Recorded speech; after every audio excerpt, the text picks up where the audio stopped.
was just a little thing, I used to love parades with banners, bands, red balloons, and maybe lemonade. When I came home one May Day, my neighbor's father said, "Them marchers is all commies. Tell me, kid, are you a red?" Well, I didn't know just what he meant. My hair back then was brown. Our house was plain red brick like most others in the town. So I went and asked my mama why our neighbor called me red.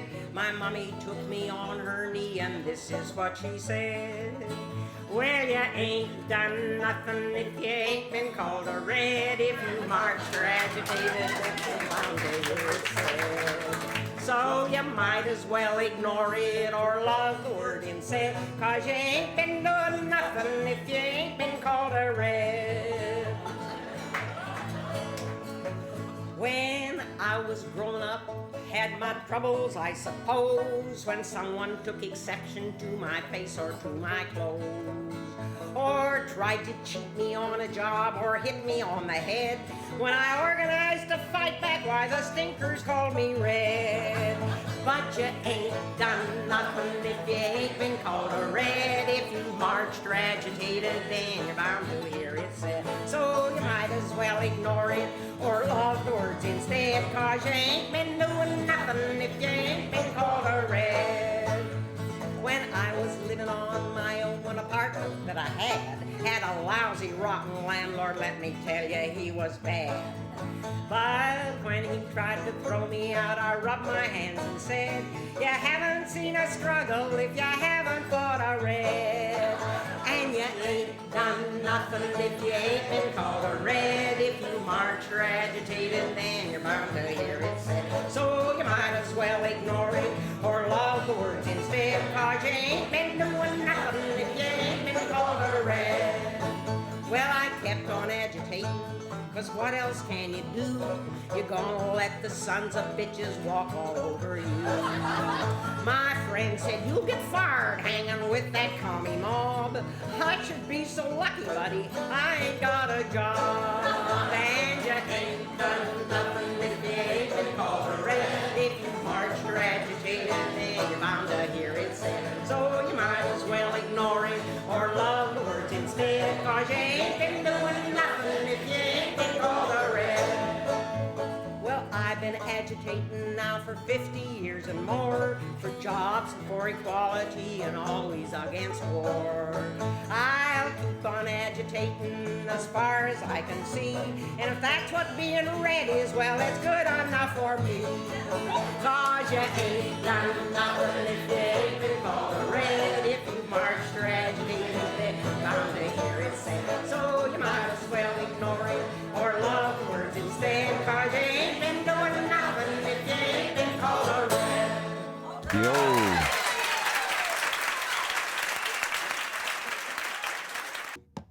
I don't want to see him kissing goblins, ingratiating goblins, in bed with a goblin. I don't want to see him kissing goblins, succubus with goblins, ingratiating goblins, in bed with a goblin. I don't want to see him kissing goblins, ingratiating goblins, in bed with a goblin. I don't want to see him kissing goblins, ingratiating goblins, in bed with a goblin. Dump it. Charging into a goblin's nest, some goblin vomit and slop and blood on it, especially up to his ankles. Trump charging into a goblin's nest, some goblin vomit and slop. Goblin vomit and slop. I'm not expecting him to not get dirty slop. Kissing goblins, ingratiating goblins, succubus with goblins, in bed with a goblin. Kissing goblins, ingratiating goblins. I just want to catch him in bed with a goblin, in bed with a goblin, in bed with a goblin, in bed with a goblin. I just want to catch him in bed with a goblin, bed with a goblin.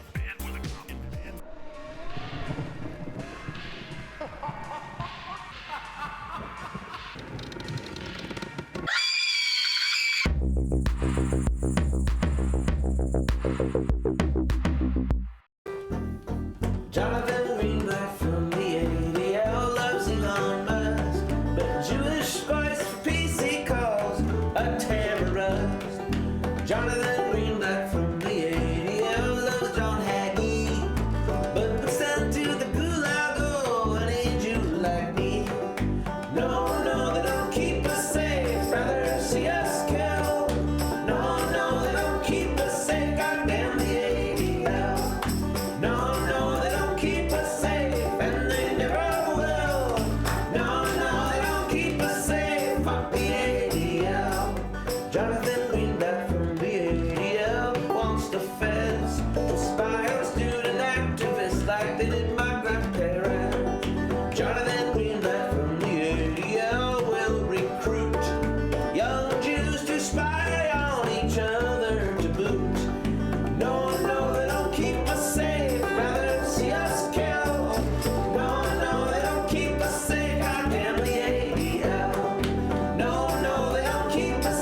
build the flag. Make America not be number two. Ooh. Big country, land of free. Statue of Liberty. She's scowling at anyone who arrives illegally. Please build the flag. We've got to build the flag. It will protect our borders, save our jobs. We'll build it up. We're gonna make America big and strong. We'll build the flag, and then the government will be profitable. We've got to build the flag. Donald Trump always says we've got to build the flag. He's working hard for our nation. The stars and stripes pave the way.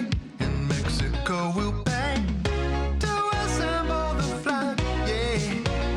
Oh! During the sporting games, athletes should build the flag. Kids build the flag at school. Could be a law or rule. Stand up for what is right. Let's build the flag tonight. Say far more unity and start us unidos country. Please build the flag. We've got to build the flag. It will protect our borders, save our jobs. We'll build it up. We're gonna make America big and strong. We'll build the flag, and then the government will be profitable. We've got to build the flag. We've got to build the flag. It will be good for Trump's create more cars. We'll build it up. We're gonna defeat ISIS using flag. We'll build the flag. Our parts of flag should be American made. We've got to build. We've got to build the flag. Hey, it's Hot Dad here. Thanks a lot for watching. If you like what I'm making, blast that subscribe button, smash the share, slam those social media links, mangle some merch, or consider supporting me on Patreon. I love you. Have a great day. Have a great night. Have a great life.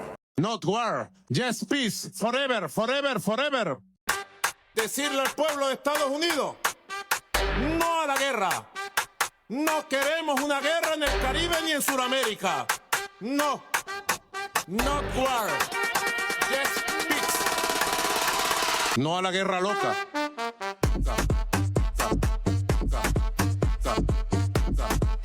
No crazy, no crazy war, no.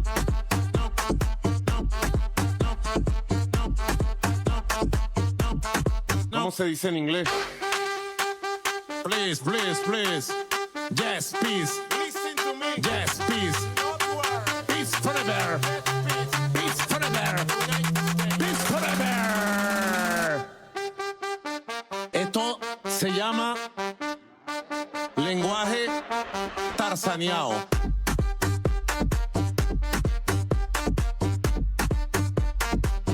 Tipo Tarzán sería sí, paz, sí, paz, sí, paz por siempre. Sí, paz, paz, paz, sí, paz, paz, paz, paz, sí, paz, paz, paz, sí, paz, paz, paz, paz, paz. Not war, just peace. The people United States. De parte de the people Bolivarian Republic. I do one. I do one. Peace forever. Tremendously big, tremendously wet. Oh, baby, touch me. Tremendous amounts of water. Oh, baby, love me. Drip, drip, Oh, baby, touch me. drip, drip. Oh, baby, love me. Make me think like Julian. Oh, baby, touch me. Make me trip like Donald Trump. Tremendously big and tremendously wet. Tremendous amounts of water. Tremendously big and tremendously wet. Tremendous amounts of water. Tremendously big and tremendously wet. Tremendous amounts of water. Tremendously big and tremendously wet. Tremendous amounts of water. Oh, baby, love me. Make me think like Julian. Oh, baby, touch me. Make me trip like Donald Trump. Oh, baby, love me. Make me think like Julian. Oh, baby, touch me. Make me trip like Donald Trump.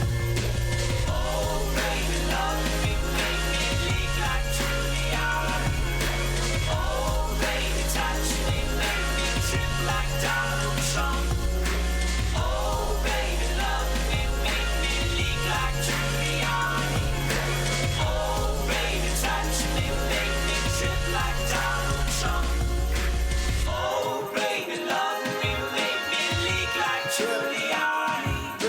Oh, baby, touch me, make me trip like Donald Trump. Oh, baby, love me, make me leak like Giuliani. Oh, baby, touch me, make me trip like Donald Trump. I wanna be at the RNC. I wanna see Patricia McCloskey. I wanna scream for the GOP. I wanna sit with Dan Bongino. I wanna show the American flag that hangs behind the toilet in Grandma's basement. I wanna ask him if he'll be my dad. I wanna change my name to Nick Bongino. I wanna tell him about the man in the stairs. He kinda looks like Dan Bongino. Grandma tries to tell me not to go down there, but I would be safe with Dan Bongino. I wanna be at the RNC. I wanna be like Dan Bongino. I wanna be at the RNC. I wanna be like Dan Bongino. Well, if you're looking for purpose in the current circus, if you're seeking respect and attention, if you're in need of a gig that'll help you feel big, come with me and put some folks in detention. Just last week was kinda rough. I put a kid in cuffs and zip-tied a woman to a van. We can sneak around town hunting working folks down. I hear they get a great benefit plan. Join ICE, boy, ain't it nice? Join ICE, take my advice. If you're lacking control and authority, come with me and hunt down minorities. Join ICE. Well, I failed the academy, the cops weren't having me, the army didn't sound that fun, so I found me a paramilitary operation that was keen to hand me a gun. See, I got picked on in school, I never felt that cool, there's a hole in my soul that just rages. All the women turned me down, they told me I was a clown. Well, won't you look at me now, I'm putting folks in cages. At ICE, they got great hours. Join ICE for respect and power. They got a sign-on bonus of 50 grand. They're in need of you needing to feel like a man. Join ICE. Join ICE.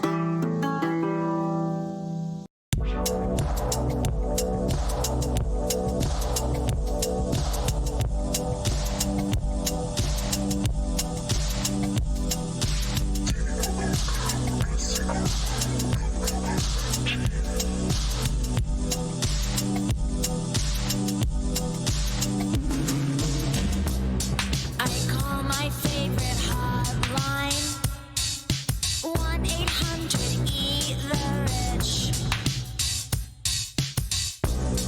I haven't had my coffee, talking to some pre-recorded bitch. I hit the hotline up every day. They don't know my number. I hit the hotline up every day. They don't know my number. Yeah. Hit the hotline up every day. They don't know my number. Your estimated wait time is Whatever. All I got is $2.75, $1 and a couple dimes on my name. Really not a game. I'm sick and tired of being sick and tired. Applying to jobs, never getting hired. Why is it hard to live the life that I desire? I just wanna live carefree. Got the stress right next to me. Bills piling up on top of each other. Doesn't make sense why the poor man gotta suffer. I hit the hotline up every day. You gotta know my number. I hit the hotline up every day. They gon' know my number. Hit the hotline up every day. They gotta know my number. Yeah, they gonna know, they gonna know, yeah.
talk to the workers in the shop with you. You gotta build you a union and make it strong. Yeah, if we all stick together, it won't be long. We'll get shorter hours, better working conditions, vacations with pay. Yeah, we can go to the seashore. It ain't quite this simple. I better explain just why you got to ride on the union train. Cause if you wait for the boss to raise your pay, yeah, we'll all be awaiting till the judgment day. Yeah, we'll all be buried and gone to the heavens. And old St. Peter, he'll be the straw boss then. Now you know you're underpaid. The boss says, no way. They speed up the work till you're about to faint. You'll be down and out, but you ain't beaten. You can pass out a leaflet and call a meeting. You can talk it over and speak your mind and decide to do something about it. Yeah, you got a union now and you're sitting pretty. Put some of the kids on the steering committee.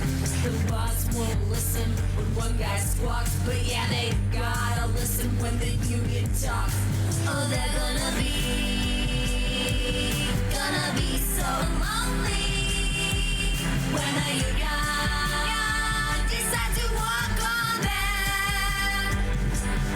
Suppose they're working you so hard, it's just outrageous. And now they're paying you starvation wages. You step up to the boss would yell, before I raise your pay, I'll see you all in hell.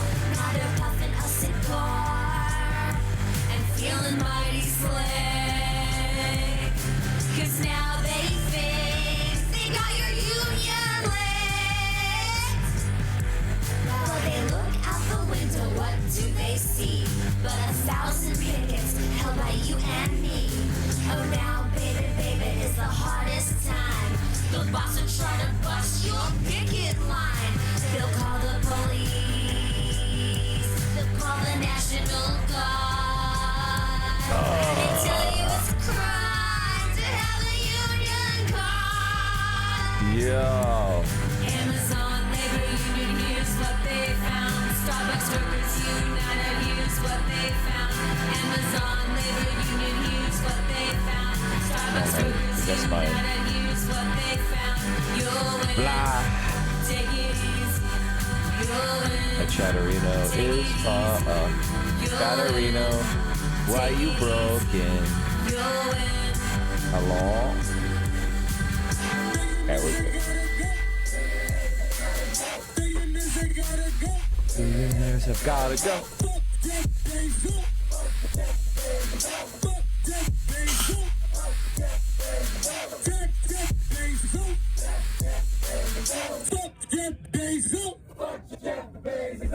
Alrighty, everybody, welcome on into the Central Committee stream. Wow, what a day. I don't know, chat. The Oliver Larkin race, I feel like if they hadn't gerrymandered, he would have won. Because they just put in so many old, rich Zionists. But if you look at the districts where Democratic Socialists don't typically do well, he fucking crushed it. The free gift thing, I think, starts tomorrow. So I'm going to look at it today. He got gerrymandered. And the thing is, he ran an incredible race. So there's nothing. If you're in South Florida, you should be hyped because DSA member Angie Nixon won biggest upset in history. This thing was fucking insane. Nobody, and I mean nobody, saw this coming. Absolutely nobody saw this coming.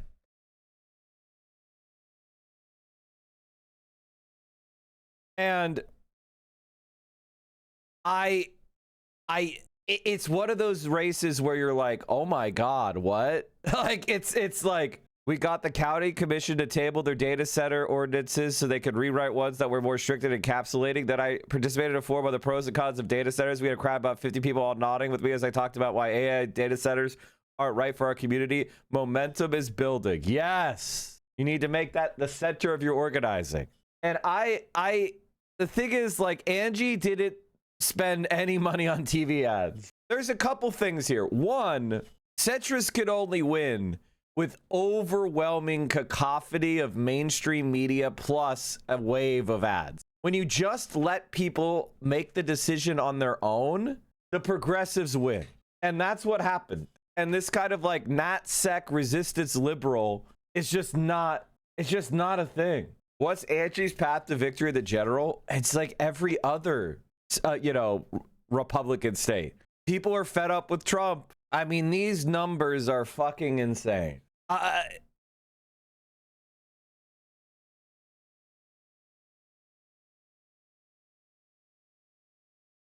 mean, I don't even know what to say. I mean, $2 million, like, okay, I do know what to say, and I'll say it. I keep doing, I'm performing surprise, but I want to explain something. $2 million is not enough to get enough penetration so that it sticks with people. The thing about paid advertising is that it's in, how do I put this? It's informational aggression. If I'm doing an ad, you don't want to watch ad. All right? Like, you don't want to watch ad. So you're resistant to ad. You are like actually actively trying to deny ads your attention. So an ad, an ad is biased. An ad is not reliable. You don't want to watch ad. You're trying to ignore ads. Now, an ad is still much better than nothing, silence. But the thing about ads, especially on things like on a political campaign, to get the information to stick, you have to hit the same person at least 6 times. And it has to be continuous. There cannot be a gap. So like I hit you in the morning with the mail piece, and then you turn on the radio and hear a 20-second radio ad. And then you turn on your streaming site. And then, as you're waiting for the episode to start, you need to be hit by another ad.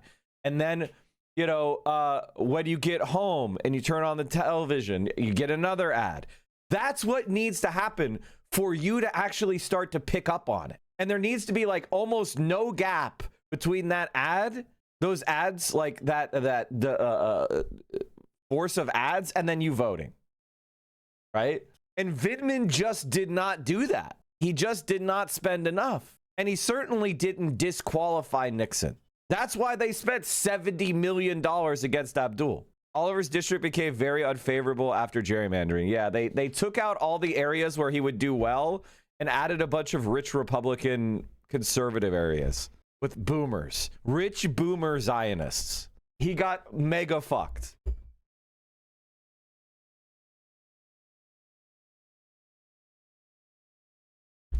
And here's the thing. Moskowitz, like, I'm very proud of Oliver. I think if he runs in almost any other Democratic district in the country, he wins. Literally. I feel like he got mega fucked. Now, Elijah, I'll be honest, having that many different, like, that was different black candidates splitting the vote. Like, that's what that was. You had about like 5 fake, you had 5 fucking candidates, and then the establishment was all behind Debbie Wasserman Schultz. What a joke. I never want to hear, like, that was honestly racist. I'm not going to lie. And Debbie Wasserman Schultz is incredibly vulnerable. Incredibly vulnerable. CBS asked Angie Nixon about campaigning with Hassan. I hope she had a good answer. Boy, oh boy. We're going to begin this hour with... Oh boy, oh boy, oh boy, oh boy. The thing about the media, the national media, is it's hard. It's really, really hard. So I believe in Angie. I'm excited for Angie. Her race, I gotta tell you, chat, like, I'm flabbergasted. I mean, really and truly, she fucking destroyed him. And I gotta tell you, going on all this media and raising money, is there an Act Blue top 5? Is she in there? She needs to be up there. She needs to be fundraising her ass off right now. And every obviously Abdul's a very important race. Here's the thing about Florida.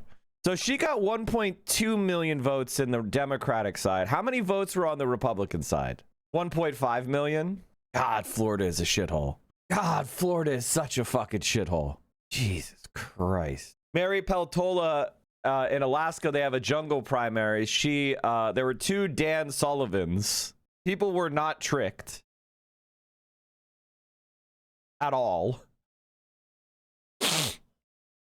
But she pulled off 48%. I gotta tell you, like, you know, okay, are they running an independent? Left notches another win with its secret weapon, old-fashioned organizing. And I gotta tell you, Angie Nixon, I mean, what can you say? What can you fucking say? Incredible win. And when you look at the Senate election, when you look at the map, if I could ever get this to, why are they like this? Why is everything? Why are they like this? What is going on with okay, Jesus. Why is everything running like shit at the New York Times? Her home city was Jacksonville. Can I not mouse over counties? What is the quality of this website going to 0? Like, what's going on? Okay, Jesus, it's over. If you look at this, she got 80% of the vote in her home city.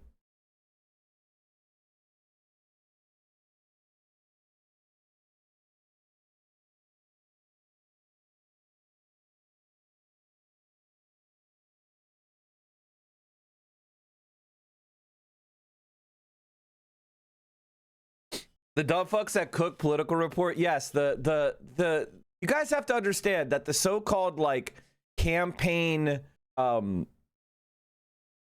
campaign, what would you even call them? Handicappers? It's off vibes. There's no numbers here. It's just vibes. They just make bullshit up because they are centrist DC conventional wisdom repeaters. And when they get shit wrong, there's no accountability. And they get shit wrong constantly. The most that we can know at this point is that the Democratic Party is fucking fed up with resistance lib centrism. They want to try something new. And if the Democratic Party actually lined up behind it, we would have a fucking realignment. But half the time we're being tripped up by our own party and just absolutely crushed in Tallahassee, Jacksonville, Orlando, Tampa, Miami, Broward. I mean, he only won Palm Beach, which is, you know, and Sarasota, where the fucking elderly live. And of course, the villages. Like the generation gap, every year that we live, I don't want to say it. But American politics, there is kind of a window. Inexorable time is sliding. And there is one final hyper-conservative demographic that is holding the world back. Because, let's be completely honest, environmental lead and lead poisoning does stuff to your brain. What does it do? Okay, I want a list. I don't want a paragraph. I don't want a review. Why is this? The effects of lead. Okay, thank God. All right, wait, hold on. We'll do the World Health Organization. Why is everything so annoying? Okay, here we go. Thank you, Texas. Irritability, fatigue, trouble concentrating, behavioral problems. So when we're talking about IQ, attention, executive function, speech and language, motor skills. And when we talk about personality, we're talking about paranoia, we're talking about fear, we're talking about aggression, we're talking about all of the traits that are associated with conservatism, because remember, conservatism linked with lower cognitive ability. I'm misspelling things, but it's okay. Conservative viewpoints linked to lower cognitive abilities. Conservatives exhibit greater metacognitive inefficiencies. Predicting political beliefs with polygenic scores for cognitive ability. Low IQ and conservative beliefs linked to prejudice. Now, it's not considered couth for a lefty like me to point this out, right? Because we tend to have a dim view of IQ. It's a very simplistic number. It doesn't really reflect all the various ways that a person could be intelligent. It really is a measure of the test socio-political awareness.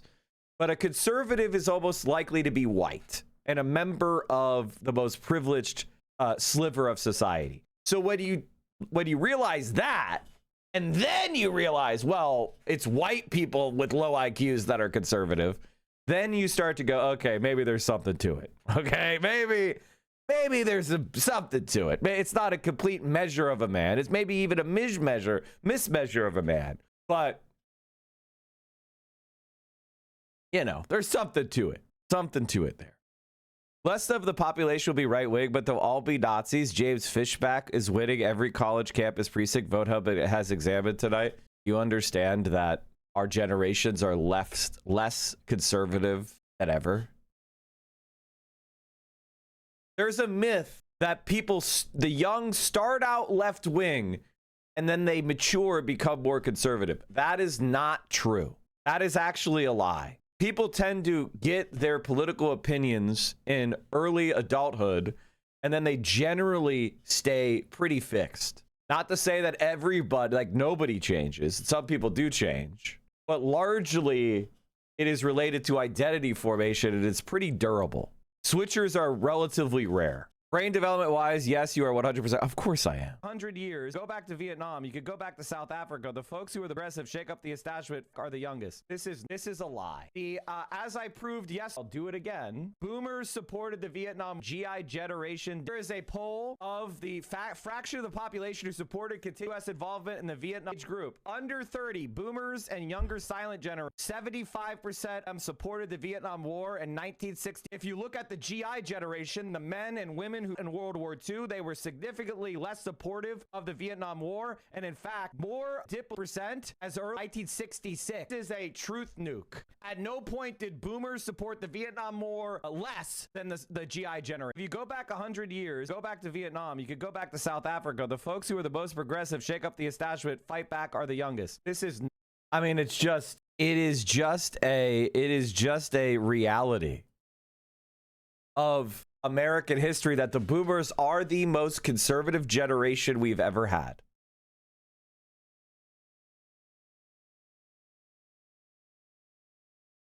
And that is something that a lot of people have concealed, and a lot of people, there's a lot of propaganda about boomers where they like, since we lost the Vietnam War and it was seen as a waste, they have retconned the way that we talked about it as if they were against it.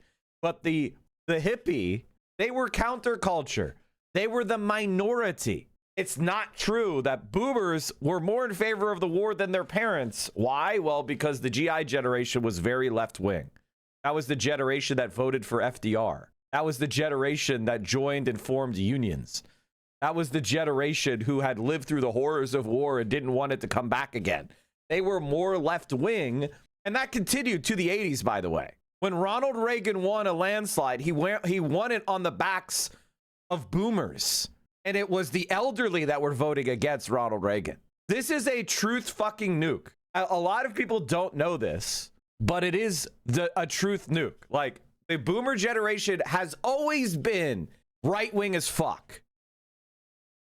And, you know, there's a lot of reasons why that is, but it, you know, there is a kind of silver lining in that humanity is mortal, and all of us, no matter how evil or no matter how good, there is a range that we're gonna live. And about 120 years old, there's pretty much a hard stop. Nobody really lives beyond 120. Okay? And in fact, 80 years old is really where your quality of life starts to significantly decline. Okay?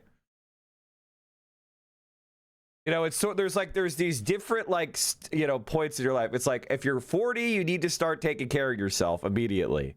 You don't have any more time to, you need to really cut down on your drinking and your smoking and your sun exposure, and you need to start, moving around and making it a point to work out. Like 40 is like a point where you really need to recommit to taking care of yourself. But all I'm trying to say is the boomer generation, I believe it started from 1946 or all the way to, what is it, 1964? Is that what the boomer generation is? Or is it 66? Boomer generation birth years. 64. 46 to 64. So right now, the youngest boomers are 62. And the oldest boomers are 78. The life expectancy is 77 years in the Americas, which is not quite true because you have to go to the Social Security actuarial tables because they have a very, very, they have what's called the life table, which is like a really cool piece of data. It'll tell you at your age what your death probability is for that year. So a newborn has a 0.6%, I think it is. Isn't that what the death probability? The probability of dying within 1 year. Yeah. Percentage. I think this is percentage. The 0.6% for newborns, right? Which is actually a lot higher than 1-year-olds. So being 0 is pretty deadly, okay?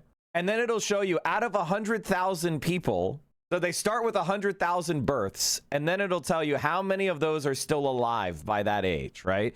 So starting with 100,000 births, and we go to 62, 82,000 boomers are still alive of 100,000. And they have a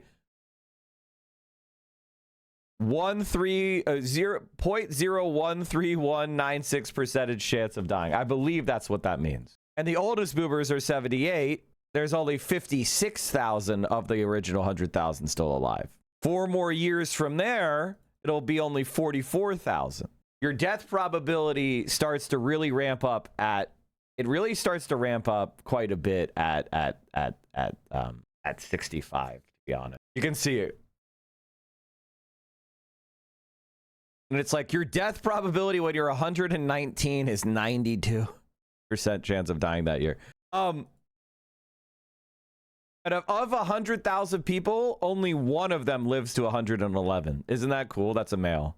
Now, when we look at women live slightly longer than men. There's a boomer calculator out there already. What's this? This is fucked up, chat. I condemn this. I condemn the boomer calculator. Okay? I condemn the boomer calculator. This is so fucked up. This is severely fucked up. Okay? Predicted 99.9% extinction is 2079. So there's going to be a boomer that hangs on for quite a while. 52. I mean, like, it's not that we want boomers to be extinct. It's just when their political relevance every year is declining very fast. And that's what you're kind of seeing in the results. That's really what you're seeing, is that millennials are kind of becoming the dominant generation. Reminder, the youngest millennial is 30. Okay, so we're just starting to come into our own. I think the oldest are what, 44, 45? Don't leave out Gen X. Are they too small? I mean, they're a very small generation, but they are still relevant, of course, because they are kind of like a boomer topper. They're like the mattress topper of boomers. Replace party primaries with top 2 primary. This is fucking terrible. Vote no on this horrible, horrible, horrible right-wing policy. Ranked choice voting is good. Top 2 jungle primaries are fucking moronic and terrible. Republicans killed Democratic effort to ban child marriage in Wisconsin. Yeah, of course.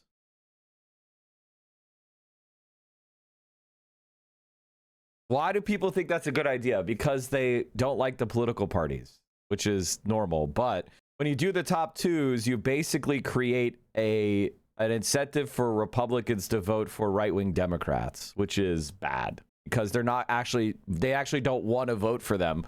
They're just voting to push the other party to the right. You want top 2s? You never want top 2s. What you want is ranked choice, so that the person who wins actually has the majority of the support. Like, that's the ideal way. Like, these, like, the reason why they're trying to construct these forms of political, the reason why they're doing this is because they want people to be able to vote, for people they don't prefer in order to fuck the other party. Massachusetts is very democratic, so by doing top 2, they're empowering Republicans to vote for conservative Democrats. That's what that's about. Same thing with open primaries in cities, because you just train the Republicans to vote in Democratic primaries, and they'll vote for right-wing Democrats, even though they're not a Democrat. right? In order to make the Democratic Party as right-wing as possible, even though the vast majority of Democrats don't want that. It's about creating the ability of Republicans to have a supercharged vote, even in very blue areas. Man from Michigan. Who knows how great we once were And how great we can be again. Abdul El Sayed grew up as Michigan as you get. Parents worked the auto industry, football, U of M, became a doctor to help people. The Michigan difference is us, the audacity to believe that we can change this world. He rebuilt the health department after the politicians tore it down. Got rid of millions of dollars of medical debt. Got thousands of blessed kids, including me. Abdul has the guts to take all of them on and represent the working class. He's a doctor. Abdul ain't no politician. No corporate PAC money. Build things in Michigan again. He took on Trump's war, and he'll fight to invest our money right here. That's the Abdul way, baby. This campaign will take on the powerful with 3 simple ideas. Money out of politics, money in your pocket, and Medicare for all. The party bosses, the special interests, spent $70 million to stop him, but nothing stops a kid from Michigan. I'm Abdul El Sayed, son of Michigan, and I approve this message. You gotta respect Abdul because he beat the machine. Oh, getting the Fox News guys. Getting the Fox News guys. Counterclip the Fox News guys. Yeah! Now we're talking, ladies and gentlemen. Now we're talking. Counterclip. Counterclip.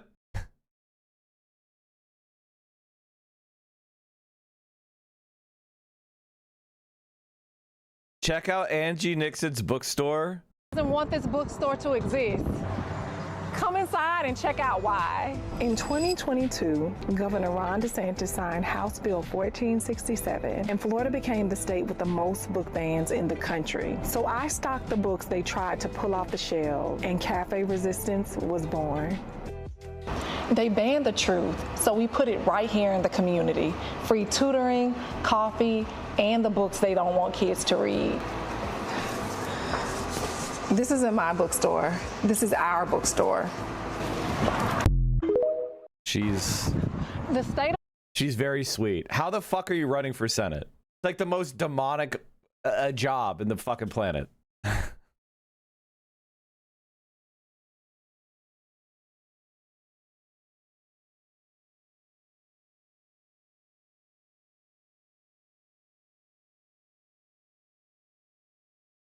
Incredible stuff. How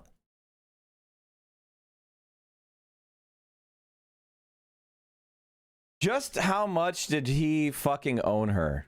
I swear my internet is running like shit. I don't know what's going on. She's running because the redistricting destroyed a black opportunity district in Jacksonville. Yeah.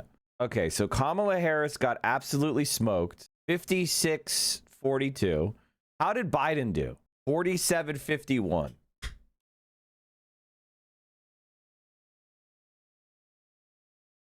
How did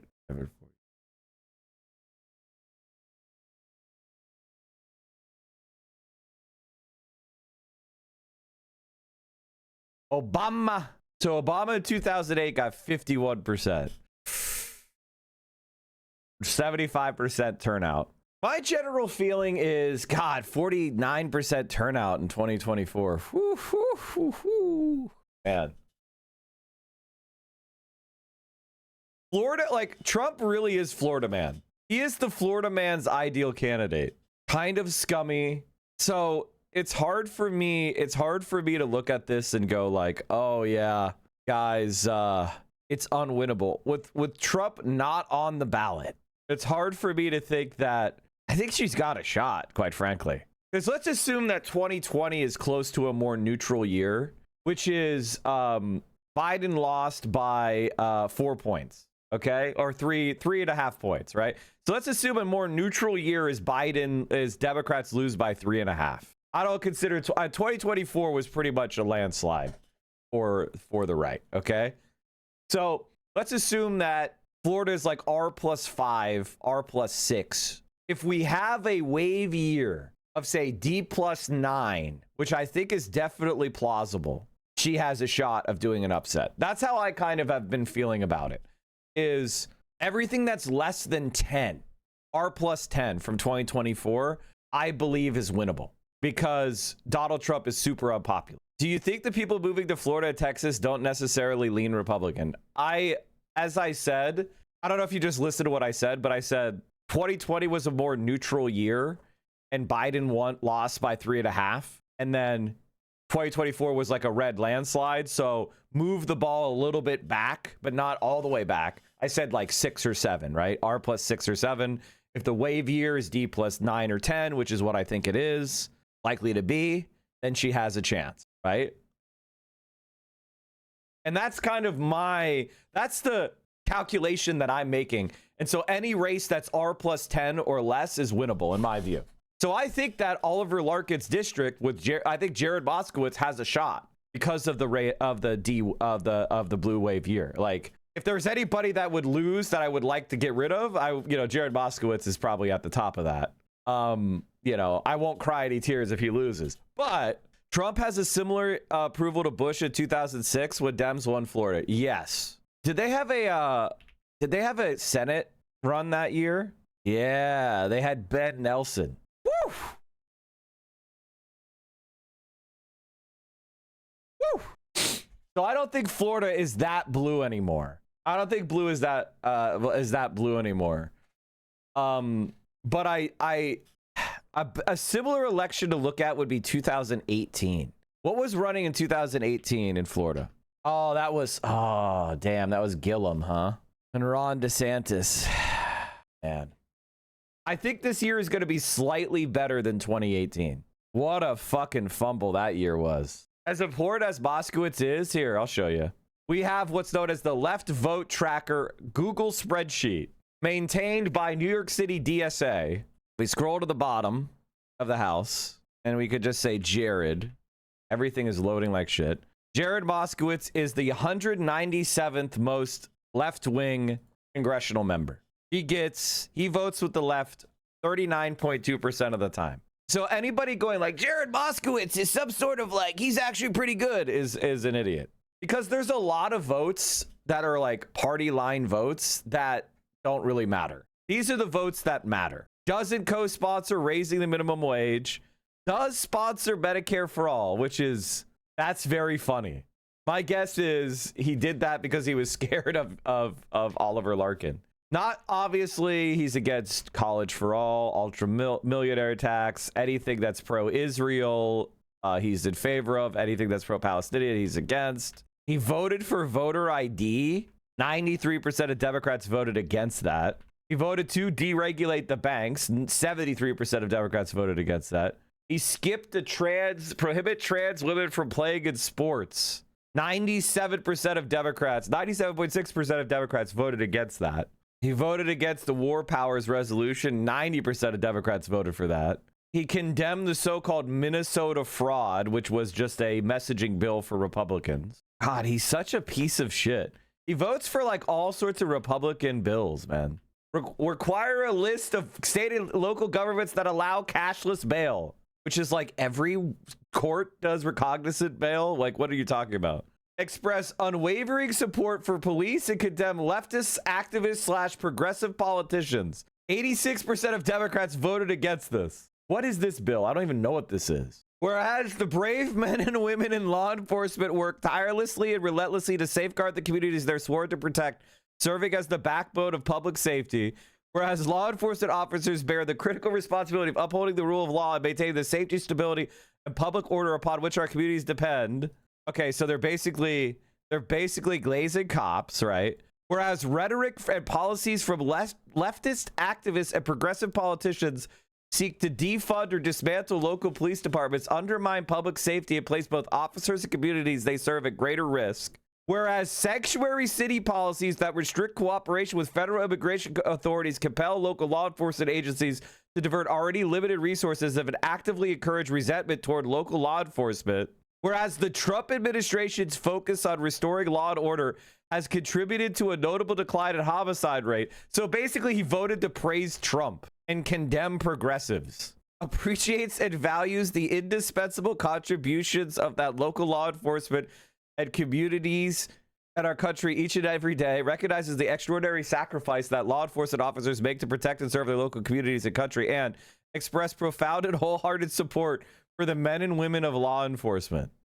Oh my God, dude. Condemning progressives and leftist activists. He's a Democrat, by the way. Incredible.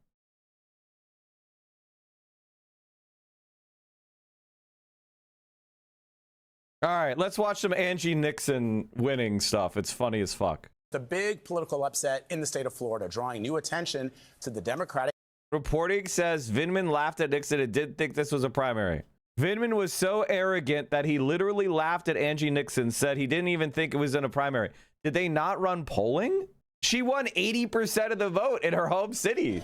She won every city in a landslide. In Vindman's defense, it is truly hard to imagine that Democrats would elect such a low-rent scumbag anti-Semite as their nominee. I bet. This is a Nazi Islamophobic. Wow, that's Twitter now, man. Bots, Nazi bots. Vindman plus 10, and it was back in July. So basically, it was all no. Basically, it was oh.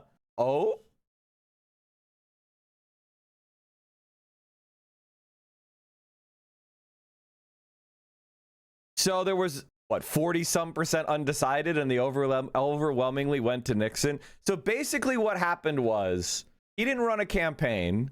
Democrats said, who am I going to vote for Senate? They Googled their websites. They read their policies. And they said, oh, I like Nixon's policies better. And they voted for her. That's literally what happened. This is what money out of politics would look like. This is money out of politics. Couldn't you say that all of our vitriol toward the establishment politicians stem from their blatant arrogance and entitlement? Well, they don't believe in democracy. They believe that the machine, that they are betters. Ashley Moody and the corporate politicians in Washington, they like to label us. It's easier to try to make voters afraid of me than to defend the choices they keep making to make our lives harder. They look at this movement and they call us extreme. They call us radical. But I think people see through that. Yes, they do. I won't let them define me, and I know you will always know where I stand. By the way, Larkin outran Nixon in his district. Wow. Interesting. There must be an error here. There must be an error here. I don't think you're gonna have this much, or this is a red flag for me. This is a red flag for fraud for me. I don't think you would see this much drop off. Does Florida have open primaries? Oh, okay. So they didn't have anything from Palm Beach, but even still. Okay, never mind. I'm an idiot. There's nothing from Palm Beach. Okay, well, we need the Palm Beach. Why don't you have the Palm Beach in here? But this is actually really interesting. Larkin did outrun Nixon in Miami-Dade, but not Broward. So this tells me something very important. As I said, he would have won in any other fucking district because Vindman ran like shit almost everywhere. So only in the district that Larkin ran in, this was the most hostile district for the left in probably the state. I swear to God. That's like actually winnable.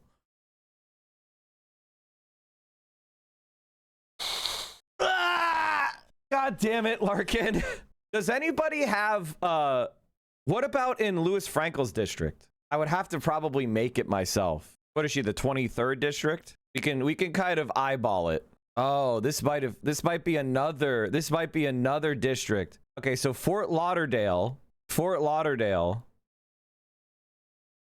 Is this? Oh God, there it is. Okay, so Boca Raton, Fort Lauderdale.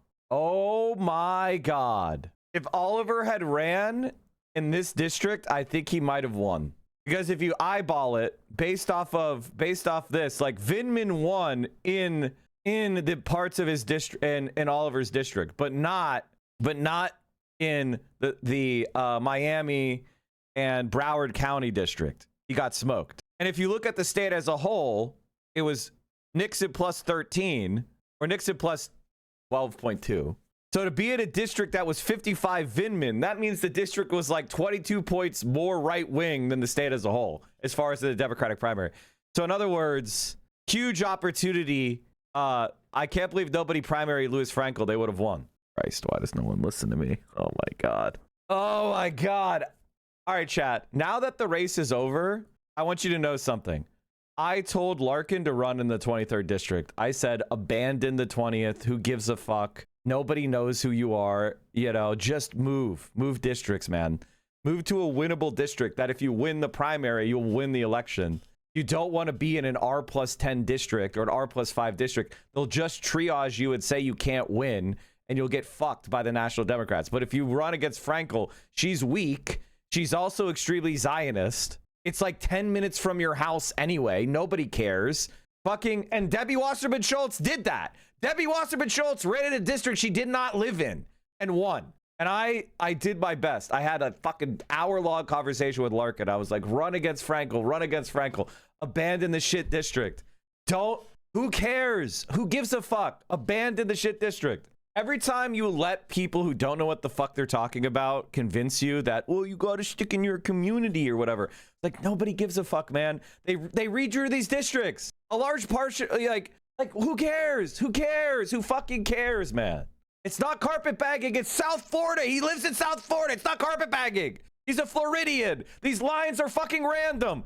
Did Debbie Wasserman Schultz lose for running a district she doesn't live in? Who cares? No, she includes Broward, right? She includes Broward County, right? Or am I wrong?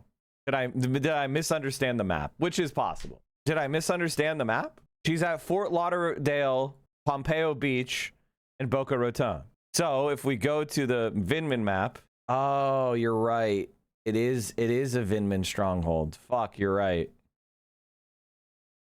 Damn it. Damn, you're right. I misread the map. God damn it.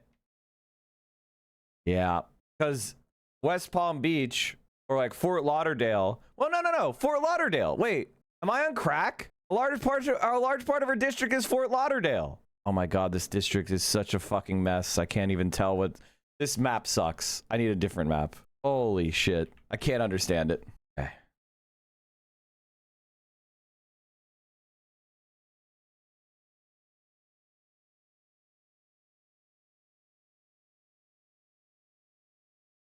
God, these districts are such fucking gerrymandered trash. Jesus fucking Christ, man. This should be so illegal. Okay, so she's Fort Lauderdale, north of the city, and then Boca Raton. I hate every map. I hate everything. Legitimately. Oh man, the news is awesome, man. This is being interpreted as a major win for the left. This is awesome, dude. This is so awesome. Florida has a fair district state amendment, but that would require someone to enforce it. Welcome to politics, man. Why? I'm actually going to kill. I'm going to. So her district would be here, right? And then going up into West Palm Beach, which is Boca Raton, right? You're looking at an old map? Huh? Are you sure? I'm pretty sure. No, this is the 23rd. This is the new map. Oh, this is the map. Oh. Oh, this is the map. Oh, that was the old map. Okay. Yes, you're right, chatter. Sorry, I didn't see the fucking... I didn't see the little selector. Thank you, chatter, for correcting me. Ah. It is the wealthiest district in the state of Florida. So basically the Republicans crafted 24 Republican districts and then like 4 Democrat districts that would be designed to have mega Zionists. Honestly, you gotta take your hats off on their abilities, dude.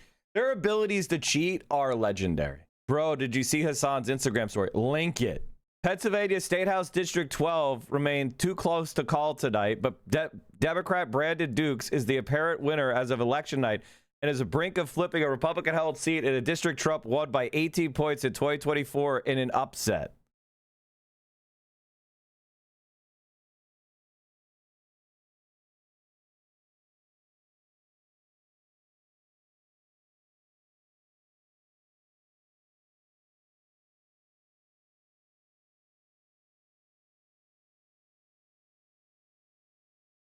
Now, what this tells me, if this is in bucks, wow, it's not. It's fucking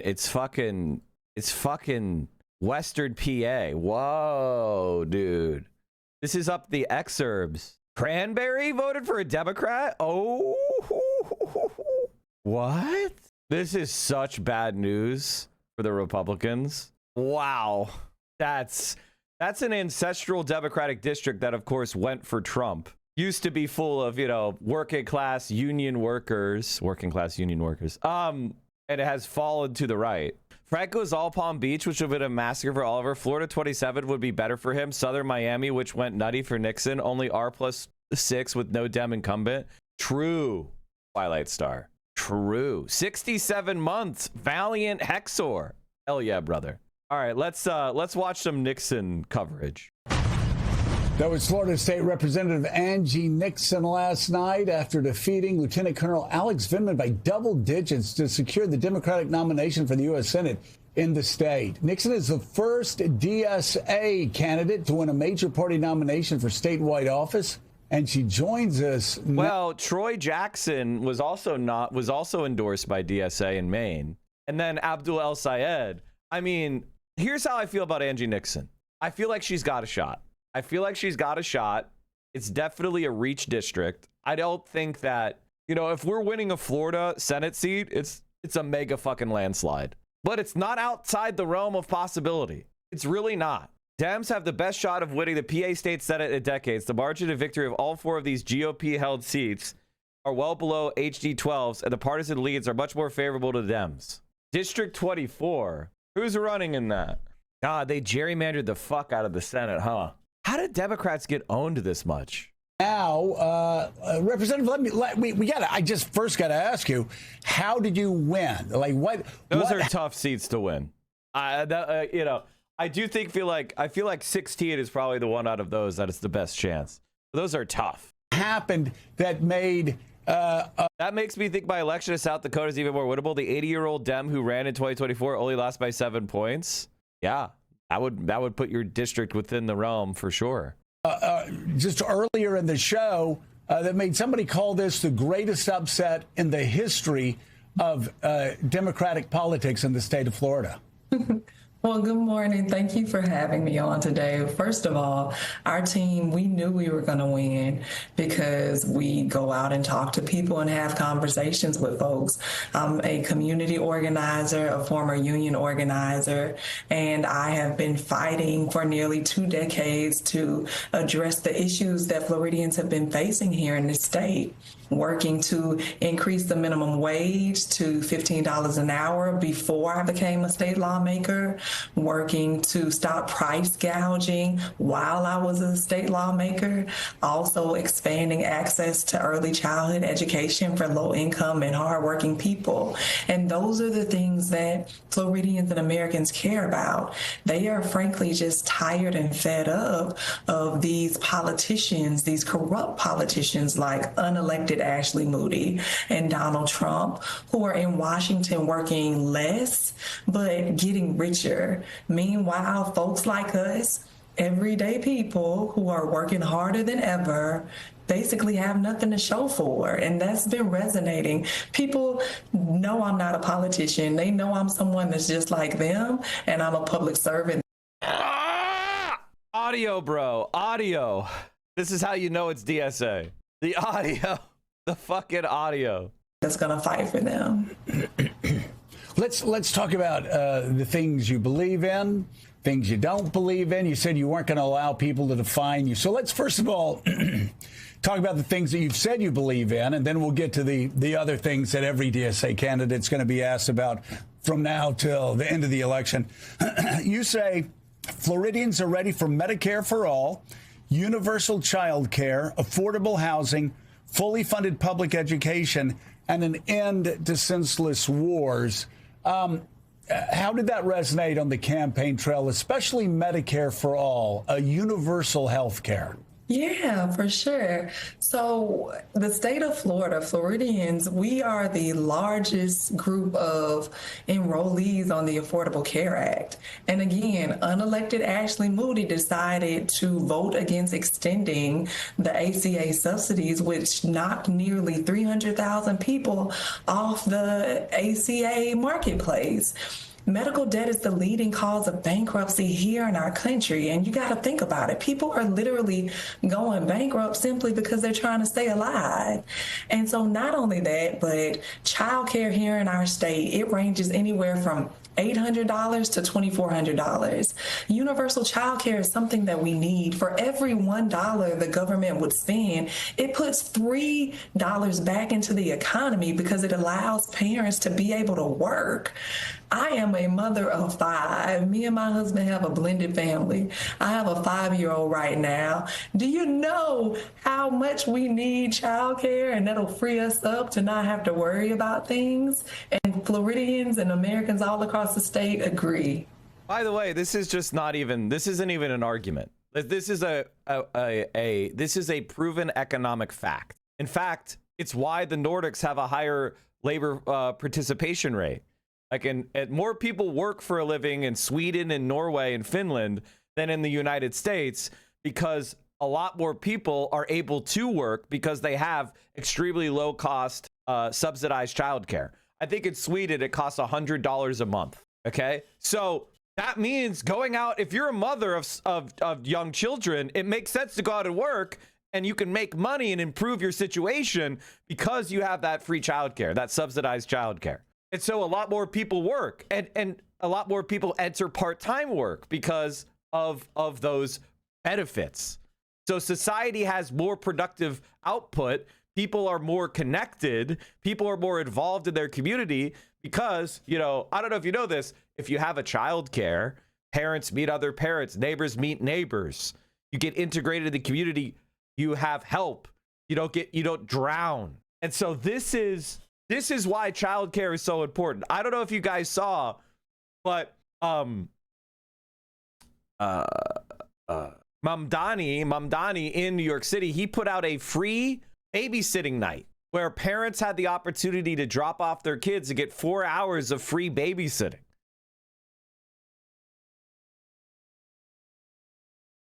And that provides such an amazing ability for families to reconnect, for parents to take care of things around the house, or go out on a date, or just relax and unwind and have, because the burden of being a parent is just not having the moment to yourself to rest. And when you have community resources like that, it can really help parents and families become even stronger, while also helping the children socialize with peers their own age. So it's a win-win-win-win-win-win-win, and the cost is very little. Compare that to fucking buying an aircraft carrier. So, first of all, 300,000 Floridians knocked off of health care support because of the so-called Big Beautiful Bill. It's had a devastating impact across America.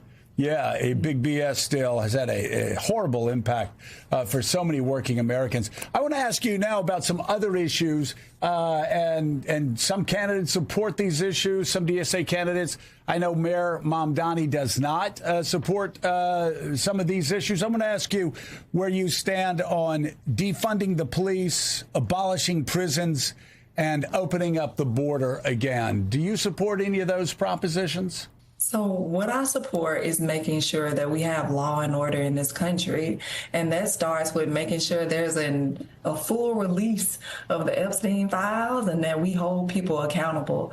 It also is making sure that we have accountability for ICE officials who have murdered and slaughtered people in our streets on camera, who unfortunately have not been held accountable and actually have been hidden, honestly. And so those are the types of things that I support. And I want to be clear, I am a union member. I recently joined the Working Families Party. I also just recently joined DSA because there were some things, the majority of things that I'm supportive of. But just like I'm a Democrat, there are some things that I do not fully support within the Democratic Party, particularly those corporate Democrats, right? I don't accept corporate PAC money. And I mean, this is such a, by the way, DSA is not a Democratic centralist organization, meaning it is a decentralized organization. We are allowed to have differing opinions. It is a big tent party. It is a non-centralist party. We are allowed to disagree with things. We're allowed to speak openly about those disagreements. That's part of what makes DSA strong, is having disagreements about policy or having disagreements about slogans or campaigns. That's okay. And I want to make sure that these billionaires pay what they owe. And so there are going to be a few differences here and there, but overwhelmingly, what I care about and support are what everyday Floridians care about and support, which is making sure that housing is a right and people have a place to put their heads at night. Yeah. So you don't support defunding the police? No, I don't support defunding the police. I do support comprehensive criminal justice reform to make sure we are addressing some of the root causes of people leading into a life of crime. I mean, like, again, like this is what every politician will say. Like, this is just, it is what it is. Like, it's just, by the way, that's the same thing. I know, like, obviously, what she's saying, I won't defund, but I'm going to focus on the root causes of crime. That's the same thing. It's just a different slogan. It's a different slogan. Everybody understands the root causes of crime. Mental health care. It is having connection to your community, de-alienating people, opposing organized crime and corporate crime and white-collar crime.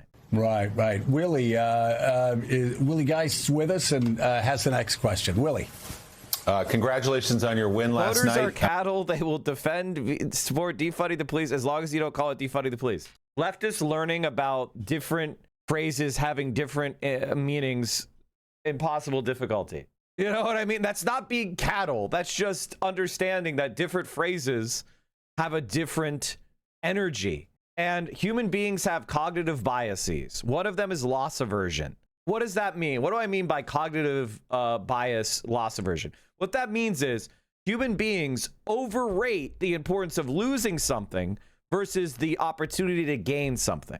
So if I have $50 in my bank account and you take that $50 away, I'll be more mad about that than if you give me an opportunity to make $50 and that opportunity slips away.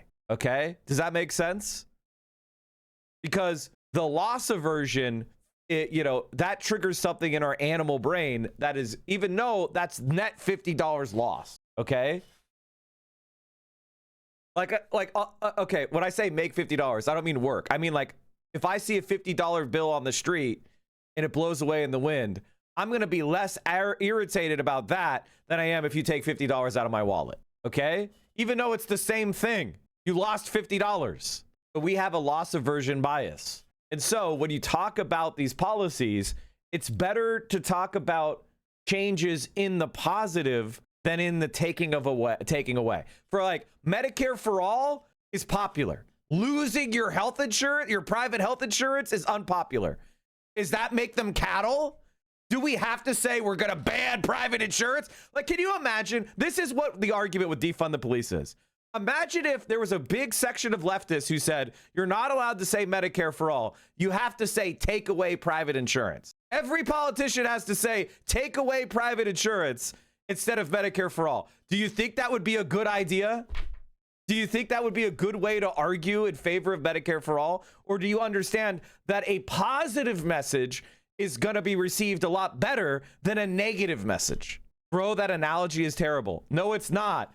Preferred approach to lower the U.S. crime rate. Address, attack social problems versus strengthen, increase law enforcement. Address, attack social problems, 67%. Increase law enforcement, 29%. It's the same thing, except a different phraseology. And when you stick, and by the way, the reason why you're wanting to stick to the old phraseology is because you are in a social grouping and you are afraid of being canceled or thought of as lesser within your social grouping. You're in a leftist cultural milieu where your views are the majority, or the defund the police is popular as the majority. That is what's known as a subculture. And if you're in a subculture, the subculture must remain self-aware. When you start losing self-awareness and it starts being about signaling your membership in the group more than persuading people to join it, you're no longer political. Now you are about ego and subculture. And this is the problem that the online left has, is it incentivizes subculture. It incentivizes the neoliberal atomization of groups where they get tighter and tighter and tighter in their epistemic bubbles, as opposed to a common speech. And again, the reason why politicians don't want to say defund the police is because it's catastrophically unpopular and will lose them the election. That's why they're doing this. That's why she said, I won't defund the police, but I will focus on the causes of crime, right? Because it's extremely unpopular and it will lose them the election. And it doesn't mean anything. It's just a slogan. So what, are you going to lose an election to stick with the slogan? That's crazy.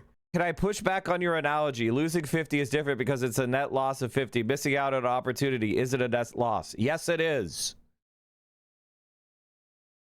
Yes, it is. Jesus Christ. If you picked up the 50 from the sidewalk and the 50 out of your bank account got taken, you'd still have $50 and nothing would have changed. But you will still be angry because you have loss aversion, which is a cognitive bias of human animals. And try to explain it to you is like telling it to have you understand it is going against your wiring as an animal. You're just you're gonna yell at me, as opposed to just kind of accepting what I'm saying is net the same. You've moved the $50 from one pocket to the other.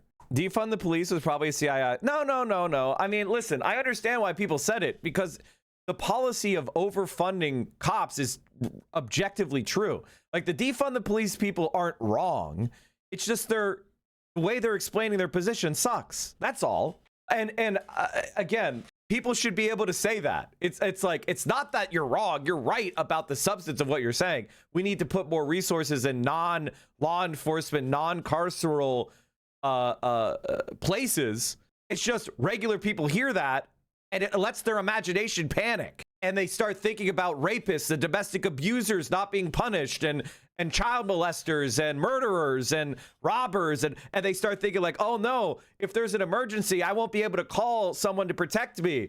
Because all of us, if you exist in the fucking world, are in situations where somebody, especially in America, is suffering a psychotic break or antisocial behavior, or they're really drunk and belligerent at the bar. And you recognize what maybe we want to have that ability to have someone who is responsible for straightening that out. Now, you can come and tell me cops don't do that and all this other shit. I am not disagreeing with you. I'm talking about the normie opinion, okay? I'm talking about normie brain. And the problem with that message is it's been poisoned, and it's unpersuasive, and it's harmful to the cause. Not because the ideas behind it are wrong, but because it's been poisoned. And you could just accept that and move on. Who cares? Who fucking cares? If the message is poisoned, who cares? Move on to a new message. That works. As long as the substance is the same. That's what matters. And it's good that our side is able to be nimble, because we're the insurgency. We need to be nimble. However, the potential gain doesn't currently exist. The loss comes from an amount that does currently exist. I agree that the loss aversion is real, but the potential has to weigh the definitive. I don't know how else to explain it.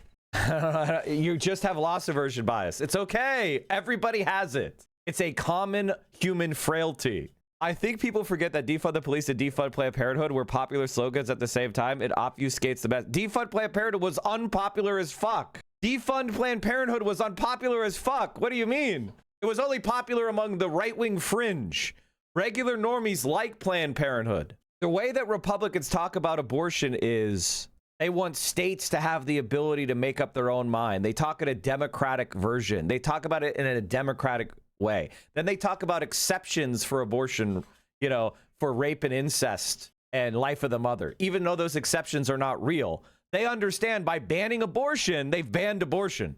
But they talk about it in a way that poll tests well, which is exactly what I'm trying to teach you to be able to do on the left. We need to be able to do the same thing to advance the ball. Imagine how they would have never been able to overturn Roe v. Wade if all that Republicans talked about was we got to ban abortion, even in the case of rape and incest and life of the mother. Abortion is always wrong. If they had done that, they would have never been able to overturn Roe v. Wade. They were able to massage their messaging so they could win, and then they could implement their policy. It's the trans bathroom ban versus trans in sports. The trans bathroom ban was very unpopular. Even it was so unpopular, Trump was against it. But with trans people in sports, it seemed as unfair. Like, oh, someone who's born as a male, if they compete in the women's, side, they're going to have an unfair advantage, and that's not fair to the girls. And so that's a lot more popular of a position for people to hold, even though it's bullshit. But the Republicans constantly massage their message until they can find a majority for their view. And because the goal is target trans people. And I want the left to be able to massage their arguments toward ones that work. There's a reason why we say Medicare for all and not ban private insurance and single payer. Because Medicare for all, Medicare is popular. So when you say Medicare for all, everybody instantly understands what it is and links it with a popular idea. Single payer is some wonk bullshit. Nobody knows what the fuck that means. What's a payer? What's single payer? What's that mean? It doesn't explain things. And so it's a wonk term, so it's unpopular. Ban private insurance is going to trigger loss aversion, which is going to make people scared they're going to lose their doctor, and therefore they're be against Medicare for all. Do you understand how different phrases over the same idea, one is popular and others are not? That's the game of politics. The game of politics is arguing your ideas in the way that is the most persuasive and trying to frame your opponent's ideas in the way that's the least persuasive. You should care what works and what doesn't. And I can't believe I even have to say this. It blows my fucking mind. It actually blows my mind. I think it's a CIA psyop. I refuse to believe people are this dumb. I refuse to believe it. I refuse to believe people are this stupid. I literally cannot believe it. This isn't even about optics. This is just basic persuasion. It is remarkable. I don't know what else to say. And the other thing is the refusal to try to understand that when we go in and we do the popular things and we do them well, people will trust us on the shit they're not quite ready for yet. You know, like when Zohran Mamdani goes into office and he does a bunch of shit and everybody realizes all the propaganda against him was a lie and he's actually really good at it and they like socialism. That's what they think. They think, oh, this is what a socialist is like. Oh, wow, it's awesome. They're going to trust us on more shit. And so things that are currently unpopular, when we say them in the future, when we have their credit and their trust, they'll believe us. So we'll have the ability to change their mind over time. The smart are equally capable of conceptually understanding what it is to be dumb as the dumb are understanding what it is to be smart. Believe it. But here's the thing, though. I've explained to you the social dynamics of what's happening in your brain and you're not receiving it. And what goes on in your head? I don't know. Again, it becomes obscure. Is it just is it like a buzzing noise? What happens? Do you get frustrated because there's too many things you can't keep track of? Help me help you. Help me help you. The lost art of politics is persuasion. People have forgotten that that's what politics is about on the left because the Dems and liberals have given up on making arguments and rely on people's fears or Republicans to win people over, which is why we switch a pendulum back and forth between parties because it doesn't always convince most voters. Hey, it's a pillow pet. How did the door knocking go? If defund the police is unclear, make police unnecessary, definitely isn't going to be better. But that's not, I don't know how to explain it any simpler. We're doing the same argument, but we're just saying a different way. A great example of this is keeping medical decisions between a patient and their doctor. It breaks Republicans' brains. Yes, I think you're calling me dumb, but I can't tell. But it's because of the social dynamic, right? People are surprised that I look at politicians going, oh, I won't defund the police. And they're surprised that I'm not crashing out. And the reason why I'm not crashing out is because defund the police is an empty slogan and it means nothing. It means whatever you want it to believe. You want it to mean. So I don't care about it because it's not a real thing. And people are harsh. People are surprised when I say that. And it's like, well, what does it fucking mean? There is no agreed upon definition. Does it mean cutting police funding by $1 or does it mean cutting police funding to $0? Nobody knows what it means. Therefore, it's not a real policy. Therefore, how am I supposed to get all fired up about it? It's just a slogan.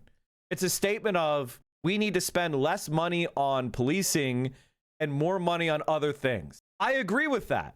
The problem is it's not an argument that hits people's ears the way that you think it does. That's why I don't like it. Because if it doesn't persuade, then what use is it? Unless you have a major way over millions of people, it's probably fine. It's talking out the words defunding and putting in the words reforming for a mass audience who would disagree with defunding. Also, the police are enforcing laws. There really needs to be criminal justice reform and police demilitarization and then tech and AI laws to prevent facial recognition and sale of our information. Exactly. We should be talking about abolishing ICE because it's popular and people agree with us. Why do they agree with us? Because they've seen the violence of ICE and they realize they don't like it. So abolishing ICE is popular. We should pursue it. We should run on it to separate ourselves from moderate Democrats because it's a winning message. 2, AI data setters, flock cameras, Palantir, all those things are very unpopular. Those are against the prison industrial complex, the surveillance state. And those are popular. We should be running on those. And we can make serious progress by persuading people that wouldn't normally agree with us to vote for us. And they're going to get the slate of left-wing policies. It is frustrating to me because these like intra arguments are really arguments about about a social circle.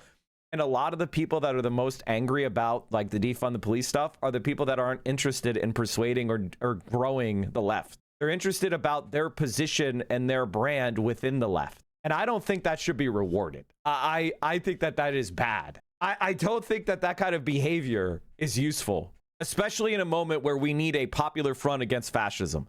I don't know if you noticed, but they're trying to get us into a war in Iran where we invade the country.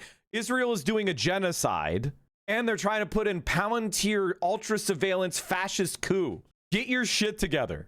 What is different than proudly using the socialist label after people's opinions have been so colored by decades of Red Scare propaganda? I know it's different, but I can't exactly place my finger on why. What's your opinion? Because it doesn't scare people enough, and it's worth doing. Basically, the Democratic Party and the Republican Party label are super unpopular. All political labels are super unpopular, but they're not making people are still willing to listen to you based on a label. The labels are not that important. Whereas this policy is very unpopular and it's a motivator for people to dismiss you and not support you. And it doesn't mean anything. Now, it's like, are these people calling themselves communists? Why aren't they calling themselves communists? I think all of us understand that there are certain labels that we're working to persuade people on and it's working and there's momentum. And there's other labels that are too risky or damaging that we don't use because they're so unpopular. Because not because of honest opinion, but because of propaganda and the baggage. So when we all understand this, right? Like we all understand that there's a nuance here and there's no clear-cut rule. That's the other thing that's very frustrating. There is no clear-cut rule. We have to make these decisions, and sometimes we're going to be wrong about it. Kill your darlings is a common piece of advice given by experienced writers. You kill your darlings when you decide to get rid of unnecessary storyline, character, or sentences in the piece of creative writing. Elements you may have worked hard to create, but it must be removed for the sake of your overall story. Exactly. So to extrapolate this future situation, decide whether to stick to a label or pivot, we should keep a very close eye on numbers like polling data. It depends on what you mean by pivot. Angie Nixon is not pivoting on policy. She's pivoting on rhetoric. We should be very willing to pivot on rhetoric, but be very sticky on policy. And this is and the thing is, this requires you to know what the policies are, which requires you to do your homework. Whereas slogans it's easy to remember 3 words. It's hard to remember an ideology. Let me just follow up on what Joe was asking, because as you know, now that you're running statewide, your Republican opponent, Ashley Moody, already is saying the positions of the DSA and particularly of you are crazy, calling you all comrades together, etc. So what about abolishing prisons, which is one of the platform positions of the national DSA? Do you support that? I don't support abolishing prisons. What I do support is abolishing for-profit prisons because they exploit labor and they usher many of our children into the school-to-prison pipeline. Why are we incentivizing the enhancement of penalties and actually allow the enhancement of not actually allowing the education system to be successful? There has been an attack on public education here in our state and across our country, and that leads to children winding up in the school-to-prison pipeline. I don't support abolishing prisons, but I do support ending for-profit prisons, which also, when you look at it and look at some data points, you will see that there have been a lot of people that have died inside of these for-profit prisons, or you have seen there's a lot of waste and abuse and fraud within these private prisons, for-profit prisons. And so those are the types of things that I'm against. And what about another national position? I mean, do you see what I mean? She pivots the thing. I won't defund the police, but I want to go after the causes of crime. I want to be tough on causes of crime. I'm not going to abolish all prisons, but I'm going to abolish for-profit prisons. And so people are now talking, and then people are now talking about what they're bringing up cops, they're bringing up prisons. Talk about what you want to talk about. And people agree. So she's taking a position that is not where the country's not quite ready, and taking to a related position that is popular and leaning on that, making a persuasive argument about that. That is intelligent. She's running in Florida, guys. Which is the free movement of people, which the DSA means open borders. They say that's what that means. Do you support open borders into the United States? I support a comprehensive and clear pathway to citizenship for folks. I believe that Border Patrol should make sure that they are securing the border.